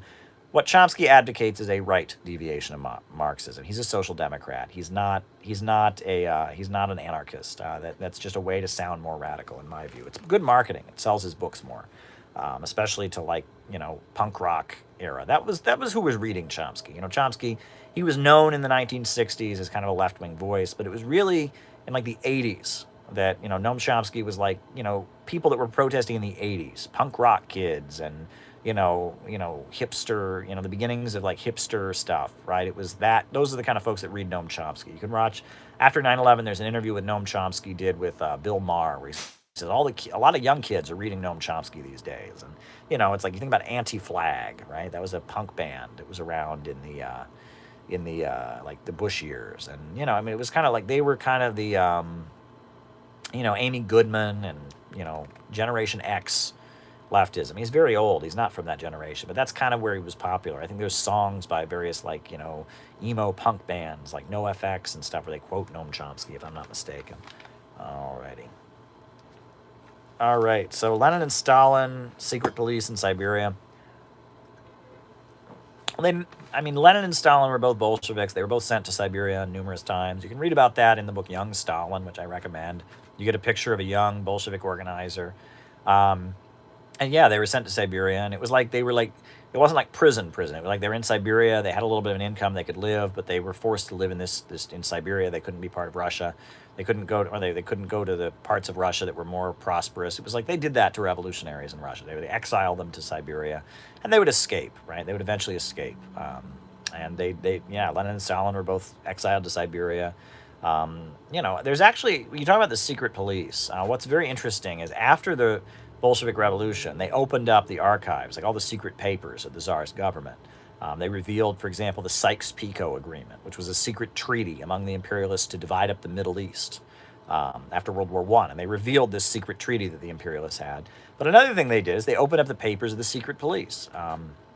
And I believe Victor Berg, who eventually became a Trotskyist, but he was like an intellectual who was pro-Bolshevik at the beginning, he went through the archives of the secret police, and he published a lot of stuff, and he did a study of it. And there was a Victor Serg, and there was a lot of studies of the secret police. There were infiltrators of the secret police within the Bolsheviks at the time that the Russian Revolution happened. There were police informers inside the Bolsheviks, and they talk about that. And there's a lot of studies the Bolsheviks did on the secret police, how they operated within the revolutionary movement, what they did, how they distorted it. It's kind of fascinating, I think. And the Bolsheviks studied that for sure.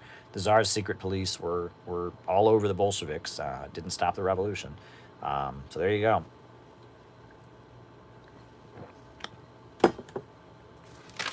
Okay. Did I finally get through all the super chats? I think I did.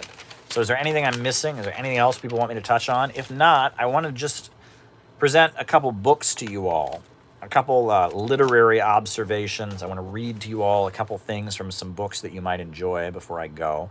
My voice is starting to wear out. I don't know if it's the spring weather or whatever, but I'm out of diet beverage. But I do have, luckily, some water. If there's any more super chats, I will answer your questions. But yeah, I have a couple things I just wanted to mention here. Just kind of random literary observations I wanted to throw out there. Oh boy. Okay. Alrighty. So I wanted to just mention a couple things. First of all, W.E.B. Du Bois. W.E.B. Du Bois. Probably the most respected African-American scholar. Souls of Black Folk, well known, always edumacated. Thanks, Caleb, says Brent. Good. Well, I'm glad that, I don't know what edumacated means, but I'm glad I can help you out. But yes, W.E.B. Du Bois, very, very important black intellectual. If you take black studies in college, you're going to read W.E.B. Du Bois. And yes, people are already predicting what I'm about to say. W.E.B. Du Bois was a tankie. Let me repeat this. W.E.B. Du Bois was a tankie. W.E.B. Du Bois was a tankie. So if you think tankies are the same as fascists, you are calling W.E.B. Du Bois a fascist. W.E.B. Du Bois met with Mao Zedong. And I'm going to read you. This is from his autobiography. I have studied socialism and communism long and carefully in lands where they are practiced and in conversation with adherents worldwide. I now state my conclusion frankly and clearly. I believe in communism. I mean by communism, a planned way of life in the production of wealth and work designed for building a state whose object is the highest welfare of its people and not merely the profit of a big part. I believe that all men should be employed according to their ability and that their wealth services should be distributed according to need.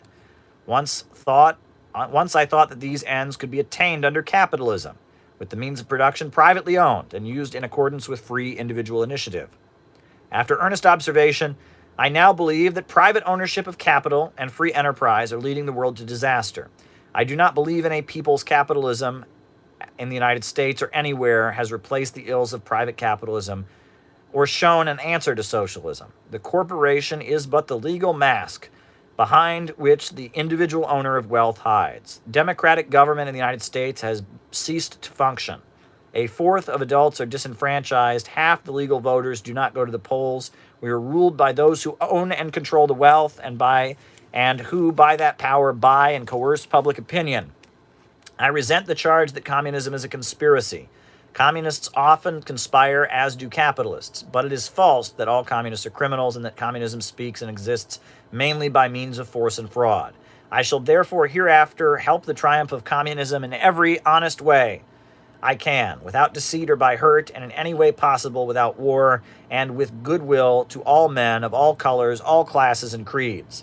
If, because of this belief in such action, I become the victim of attack and calumny, I will react in the way that seems to be the best for the world in which I live and I have tried earnestly to serve. I know well that the triumph of communism will be slow and difficult task, involving mistakes of every sort. It will call for progressive change in human nature and a better type of manhood than is common today. I believe that this is possible, or otherwise we will continue to lie, steal, and kill as we are doing today. Who now am I to have come to these conclusions, and of what, if any, significance are my declarations? What has been my life and my work, and what meaning to mankind? The final answer to these questions and time and posterity must make. But perhaps it is my duty to contribute whatever enlightenment I can. This is the excuse for writing, which I call a soliloquy. That is from the autobiography of W.E.B. Du Bois. And he has a chapter on the Soviet Union where he praises the Soviet Union ecstatically. He praises China ecstatically. This is who you're going to read. And it disturbs me, folks. It disturbs me.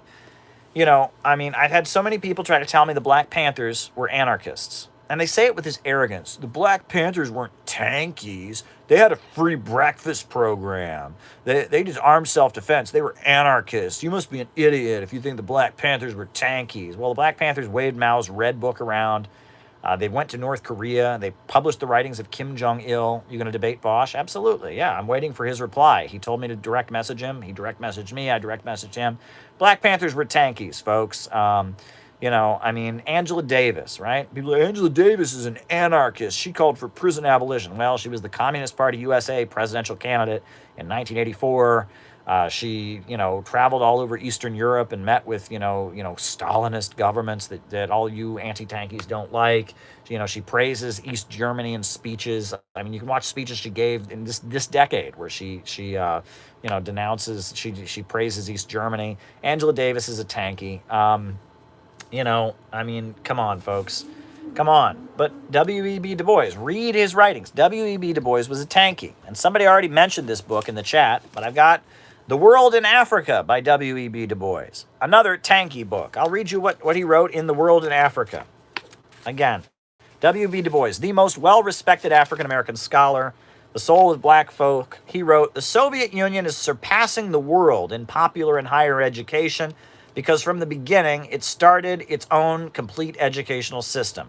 The essence of the revolution in the Soviet Union and China and in all of the Iron Curtain nations is not the violence that accompanied the change. No more than starvation at Valley Forge was the essence of the American Revolution against Britain.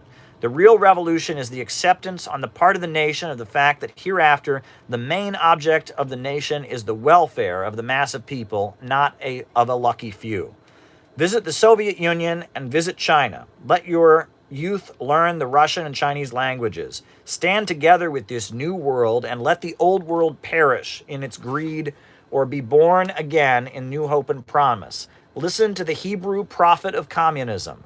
Ho, every one that thirsteth, come ye to the waters, come buy and eat again with money and without price. Again, China and Africa, hail and farewell. Yeah. W.E.B. Du Bois was a tankie. W.E.B. Du Bois, like Nelson Mandela, was a tankie. So I just wanted to talk about that, right? And college, you will read W.E.B. Du Bois. I guarantee you will be sitting, if you're a young person right now, you will be sitting in a college class. You will be taking sociology or anthropology or black studies or political science, and you'll have one of your stupid professors who repeats all the U.S. foreign policy lines and tells you that Mao Zedong was a brutal mass murderer who never did anything good and that the Soviet Union never accomplished anything. And then, they're going to be on their PowerPoint presentation and they're going to say, and here's a quote from W.E.B. Du Bois. Here's a quote from W.E.B. Du Bois. And your job, I, Caleb Maupin, now assign you. Your job is to raise your hand and say, W.E.B. Du Bois was a tankie. W.E.B. Du Bois was a tankie. That is your job. I have assigned that to you.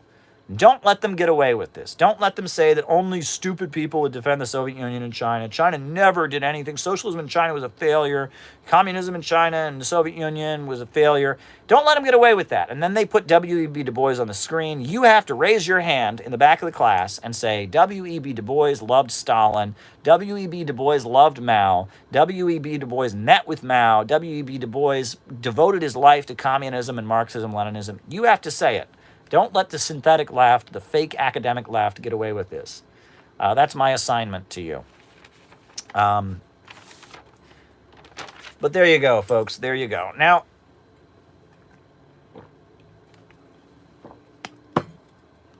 unless anyone has some more super chats, I'll just get to another literary observation. Another literary observation. Right? Who is the brain of the century on Marxism, if not Fidel Castro? Well, there's no brain of the century. I mean, human knowledge is always collective. You know, I mean, every writer, every speaker, every intellectual takes and learns from thinkers of the past. But I'm doing research on the synthetic left and the new left and their distortion of Marxism. So I got my hands on a copy of this book, which is The Weatherman, right? This is a compilation. It's published by Ramparts Magazine, right? Ramparts Press, which was Ramparts Magazine, a new left. And it's the Weather Underground, the ultra-left adventurous terrorist group of the 1960s. It's their writings. It's people writing critically of them. A volume that they published around the time that they did their bombing campaign and went underground in 1970. But I found an interesting gem in this account. I guess so. The Weathermen, they convened in Flint, Michigan. In 1970, they convened their National War Conference. And this is the write-up. It's called Stormy Weather. This is about the meeting that the Weather Underground, the ultra-left terrorists, this is an event that took place at their meeting. All right? People accuse me of being biased here, but there are people I disagree with. But when they do things I will praise. Just listen, right? Just listen. You don't know what I'm going to say. All right. So this is an account of the National War Congress, or the National War Council of the Weathermen. This is what it says. Weatherman continues to promote the notion that white working people in America are inherently counter-revolutionary, impossible to organize, or just plain evil honky bastards, as the Weatherman put it. Weatherman's bleak view of the post-revolutionary world comes from an analysis of American society that says class doesn't count, but race does. White workers are in fact fighting for their survival, insisted people doing organizing of factory workers in California. They claim that the strikes for wage increases and job security can fairly easily be linked to anti-imperialist analysis.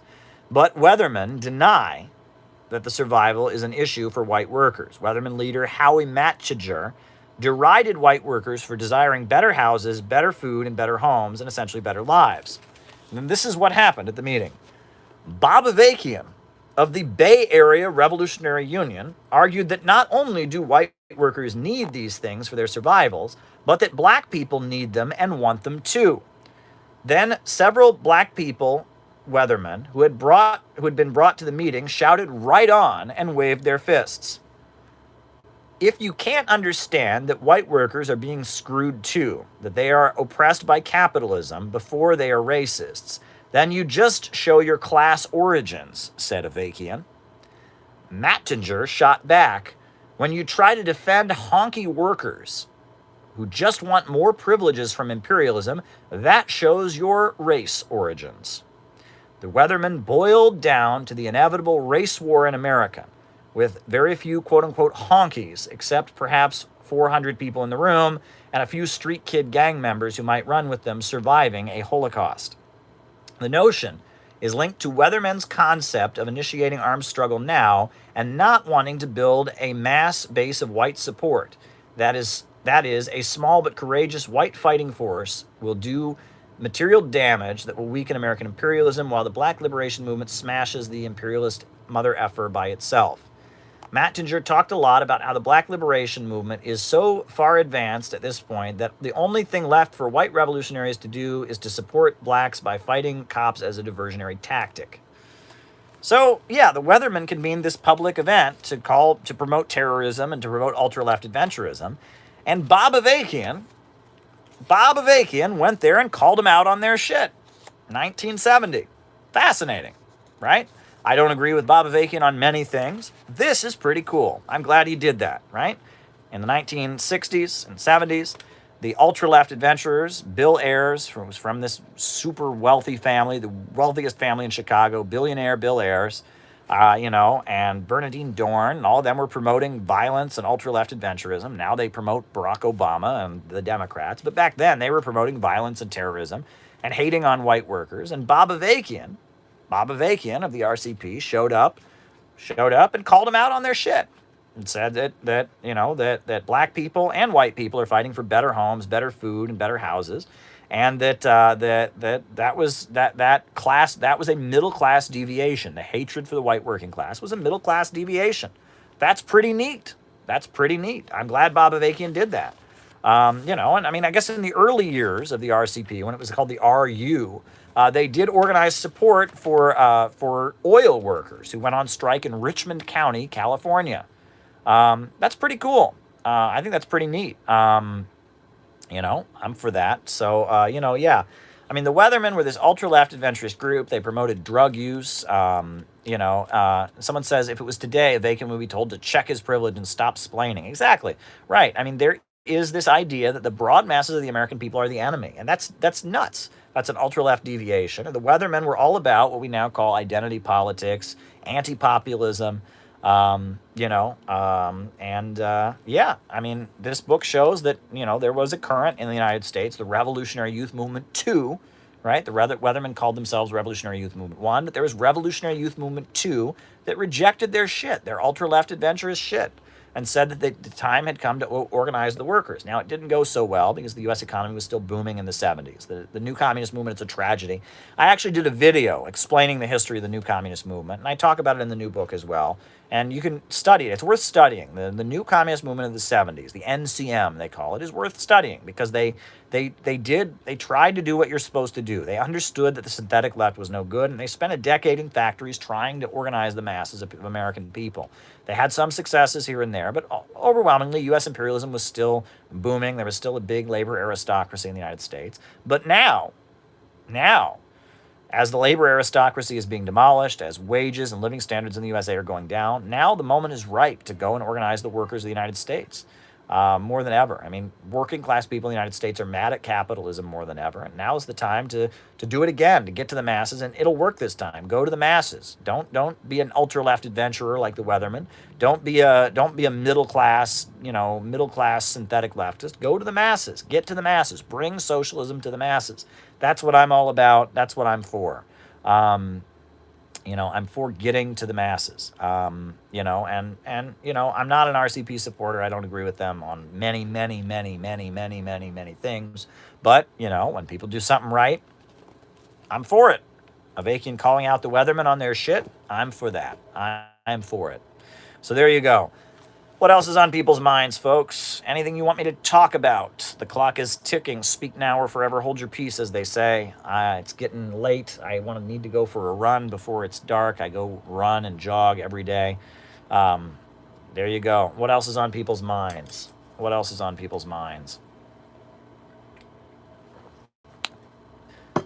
If nothing else is on people's minds... thoughts on Buffett selling his Goldman Sachs position. Warren Buffett is one of those managerial capitalists. He's ultra rich. Soros, I believe, has some financial ties to Buffett, if I'm not mistaken. And he came out and said, tax me more, right? I can afford to pay more during the financial crisis, right? He wanted some kind of Keynesian solution to the financial crisis of 2008. Warren Buffett, legendary investor, billionaire. I remember that, and he's one of those, more managerial capitalists. He's in with the Rockefellers. He's in with Jeff Bezos, folks like that. That's him. That's Warren Buffett. What's interesting is if I'm not mistaken, that's Warren Buffett. At one point he was described as the richest man in the country, but that was only on paper. The families, the dynasties have more money than he has.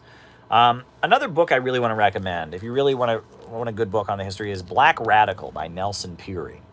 Nelson Peary was, he was an African-American man who fought in the Second World War, He came home from the war and he joined the Communist Party USA. And he was with the Communist Party during the dark days of McCarthyism. He went underground and changed his name and all kinds of stuff during the Communist Party when it was illegal. He was then part of, the Maoist breakaways from the Communist Party USA. It's an amazing story.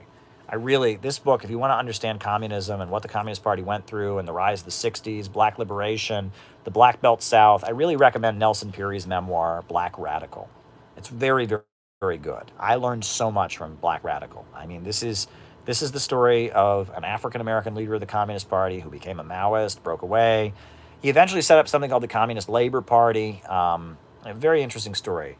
Any idea where and when the next World Festival of Youth and Students will be held? I don't know. I'm waiting for information on that. I'll try to go. I will do my best to get there and be there because those festivals are amazing and dynamic. As soon as I can find out, I mean, right now at the pandemic, people aren't planning things like that, right? Things like that aren't being planned. But yeah, as soon as I can find out, I will let you know because those are life-changing experiences. Those festivals are amazing. Those are amazing festivals.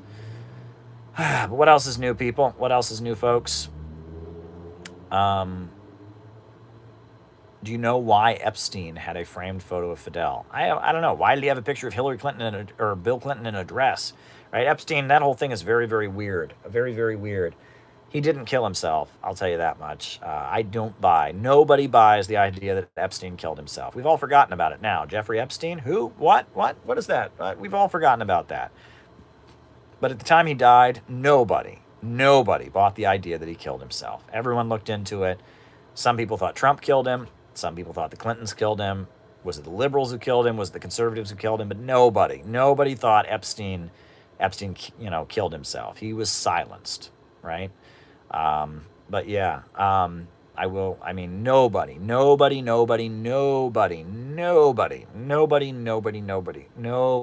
looks at that. And the fact that U.S. media went along with it shows how totally, shows how totally, bought and sold and propaganda U.S. media really is. It's really, the fact that anyone bought into the idea that Jeffrey Epstein, he banged his head, he jumped off the top of his bunk and banged his head. Come on. U.S. media is totally controlled propaganda. Come on. Look at that Epstein case. Come on. Western Marxism, surplus sexual repression, a concept of Herbert Marcuse. Yeah. It's ridiculous. The obsession with sex, right? The Marxist movement suddenly became all about sex, right? I've showed you all. This Wilhelm Reich, and his notion that Hitler came to power because German parents spanked their kids or German parents wouldn't let their kids masturbate. So ridiculous. He actually tries to argue the swastika looks like naked bodies having sex, right? And that Hitler just turned everyone on, sexually aroused everybody. All these sexually repressed Germans, they weren't masturbating enough, they weren't having enough sex, and Hitler, titillated them all, and they came to power, and they couldn't let themselves be aware of their sexual desires. And it's just ridiculous. It's absolutely ridiculous. Marxists have a scientific understanding of why Hitler came to power, but Adorno and Arendt and Susan Sontag, it's ridiculous. But, Susan Sontag, Hannah Arendt, Wilhelm Reich, Adorno, all this stuff, it's a way to divert the conversation away from the fact that Hitler was created by capitalism. Hitler was capitalism's response to, a crisis, an economic crisis, number one. But it's worse than that. If you read Hannah Arendt's book, her book, Eichmann in Jerusalem, it's about the banality of evil. And if you read it, her whole message is deep down, ordinary people are Nazis. That's what she's saying, right? She goes on about the banality, the ordinariness, the unexcitingness of evil. And she basically is arguing that deep down, most people are Nazis, right? Ordinary people, working class people who live in their neighborhoods, work in a factory, or in a community, or they're in church, they're in the YMCA. Ordinary people deep down are Nazis, right? And so that's why you can't have populism, because populism is fascism. If you power ordinary people, they're all going to be Nazis, right? That's why you need to control the masses. You need to program them with sex and drugs and TV and mass media, because deep down ordinary people are a bunch of Nazis. And when they come to power in the Soviet Union, it's just as bad as Nazi Germany, right? The swastika originated in the Roman Empire. Roman legionnaires had it on their rings. Both USSR and Nazi Germany ruled. That's interesting. I actually heard that the swastika originated in India, right? It was a symbol of the Aryan people of India, of ancient India. But there were Native American groups, right? Many Native Americans used the swastika as a holy symbol. I mean, there's only so many things you can do with lines, folks. I mean, it's a symbol. Hitler used it for his movement, and part of that it fed into the Nazi belief. The Nazis tried to argue that the peoples of ancient India were Germans, right? That Germans were descended from the peoples of ancient India, so they picked this symbol that was associated with ancient India. That was why they did that. And that's the thing, right? And people talk about in Tibet, right? And the Falun Gong, that crazy cult that's like does epic times and is like the center of anti-China propaganda in the United States. They have the swastika as one of their symbols. There's only so many things you can do with a line, folks. I mean, David Fox is telling us that the swastika was a symbol of good fortune in the Celtic tradition. Well, maybe.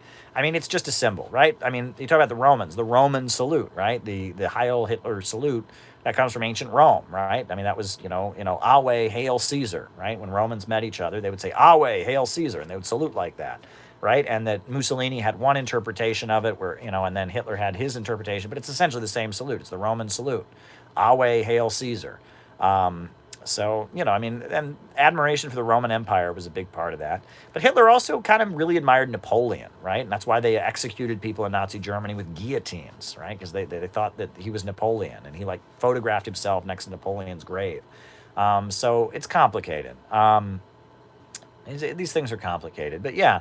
But this anti-fascism, this sexual anti-fascism, this psychosexual interpretation of fascism is a way to obscure the economic interpretation of fascism, which points you have to be a socialist. You're going to have fascism. Fascism develops out of capitalism and decay. Any good Marxist will tell you that. Marx realized that himself with the 18th Brumaire of Louis Napoleon. It's basic Marxism. Basic Marxism. Ramiro's pointing out that Hitler loved the caste system of Southeast Asia, and he's right. Right? But Marxism explains, the economics of Marxism shows that in order to maintain capitalism during a period of mass economic suffering and depression, you have to set up kind of a Bonapartist fascist state. Hitler is a natural outgrowth of capitalism and decay. Marxism explains that. Many books by Marxists showed that. Marx himself showed that. Arpalm Dutt, his book, he explains it. I explain it in my book. My book, City Builders and Vandals in Our Age, I explain it. Anyone who understands Marxist economics, not Marxist, cultural criticism, but actual Marxist economics, knows that fascism is rooted in capitalist crisis. It is an attempt to preserve capitalism amid a crisis, right?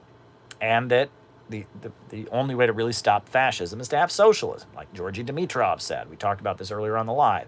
But if you're the CIA and you don't want people to talk about it, you develop a psychosexual version of that theory. So there you go.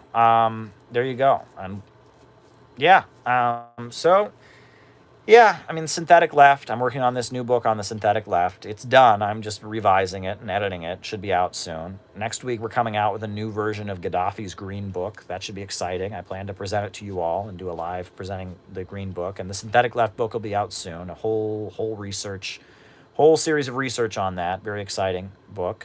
Shout out to Sander Hicks, who's with us. Sander Hicks is my good friend. So if there's anything else folks want me to talk about, anything else, speak now or forever hold your peace.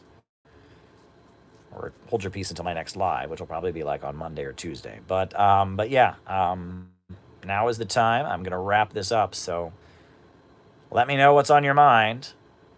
Kinky can't wait for the synthetic left book. Yeah, it's going to be good. It's going to be good. Yeah, Frank Nihai is excited about the Green Book. I am too. I'm hoping to put out an edition of Socialism, Utopian, and Scientific by Frederick Engels as well. I think that's an important book as well. What else is on people's minds? Anything else? Take that run, Caleb. Yeah, I exercise. I try to go out and run and exercise every day. Right? When is the synthetic left book coming out? As soon as I'm done with it. I'm done. I'm going over it and editing it. Then I'll send it on to the publishers, proofreaders, folks like that. Let them finish it. I'm hoping within a month. It'll be available. Sunshine, vitamin D, says Kinky. Yeah, vitally important, vitamin D. All right, folks. A new upsurge in the struggle against U.S. imperialism is now emerging throughout the world. Ever since World War II, U.S. imperialism and its followers have been continuously launching wars of aggression. But the people of various countries have been continuously waging revolutionary wars to defeat their aggression. While the danger of a new world war still exists, and the people of all countries must get prepared, revolution is the main trend in the world today. While the danger of a new world war still exists, and the people of all countries must get prepared, revolution is the main trend in the world today. And don't forget that we need a government of action to fight for working families. We need a government of action to fight for working families. We need a government of action to fight for working families. All my best wishes, folks. Until next time, TTYL.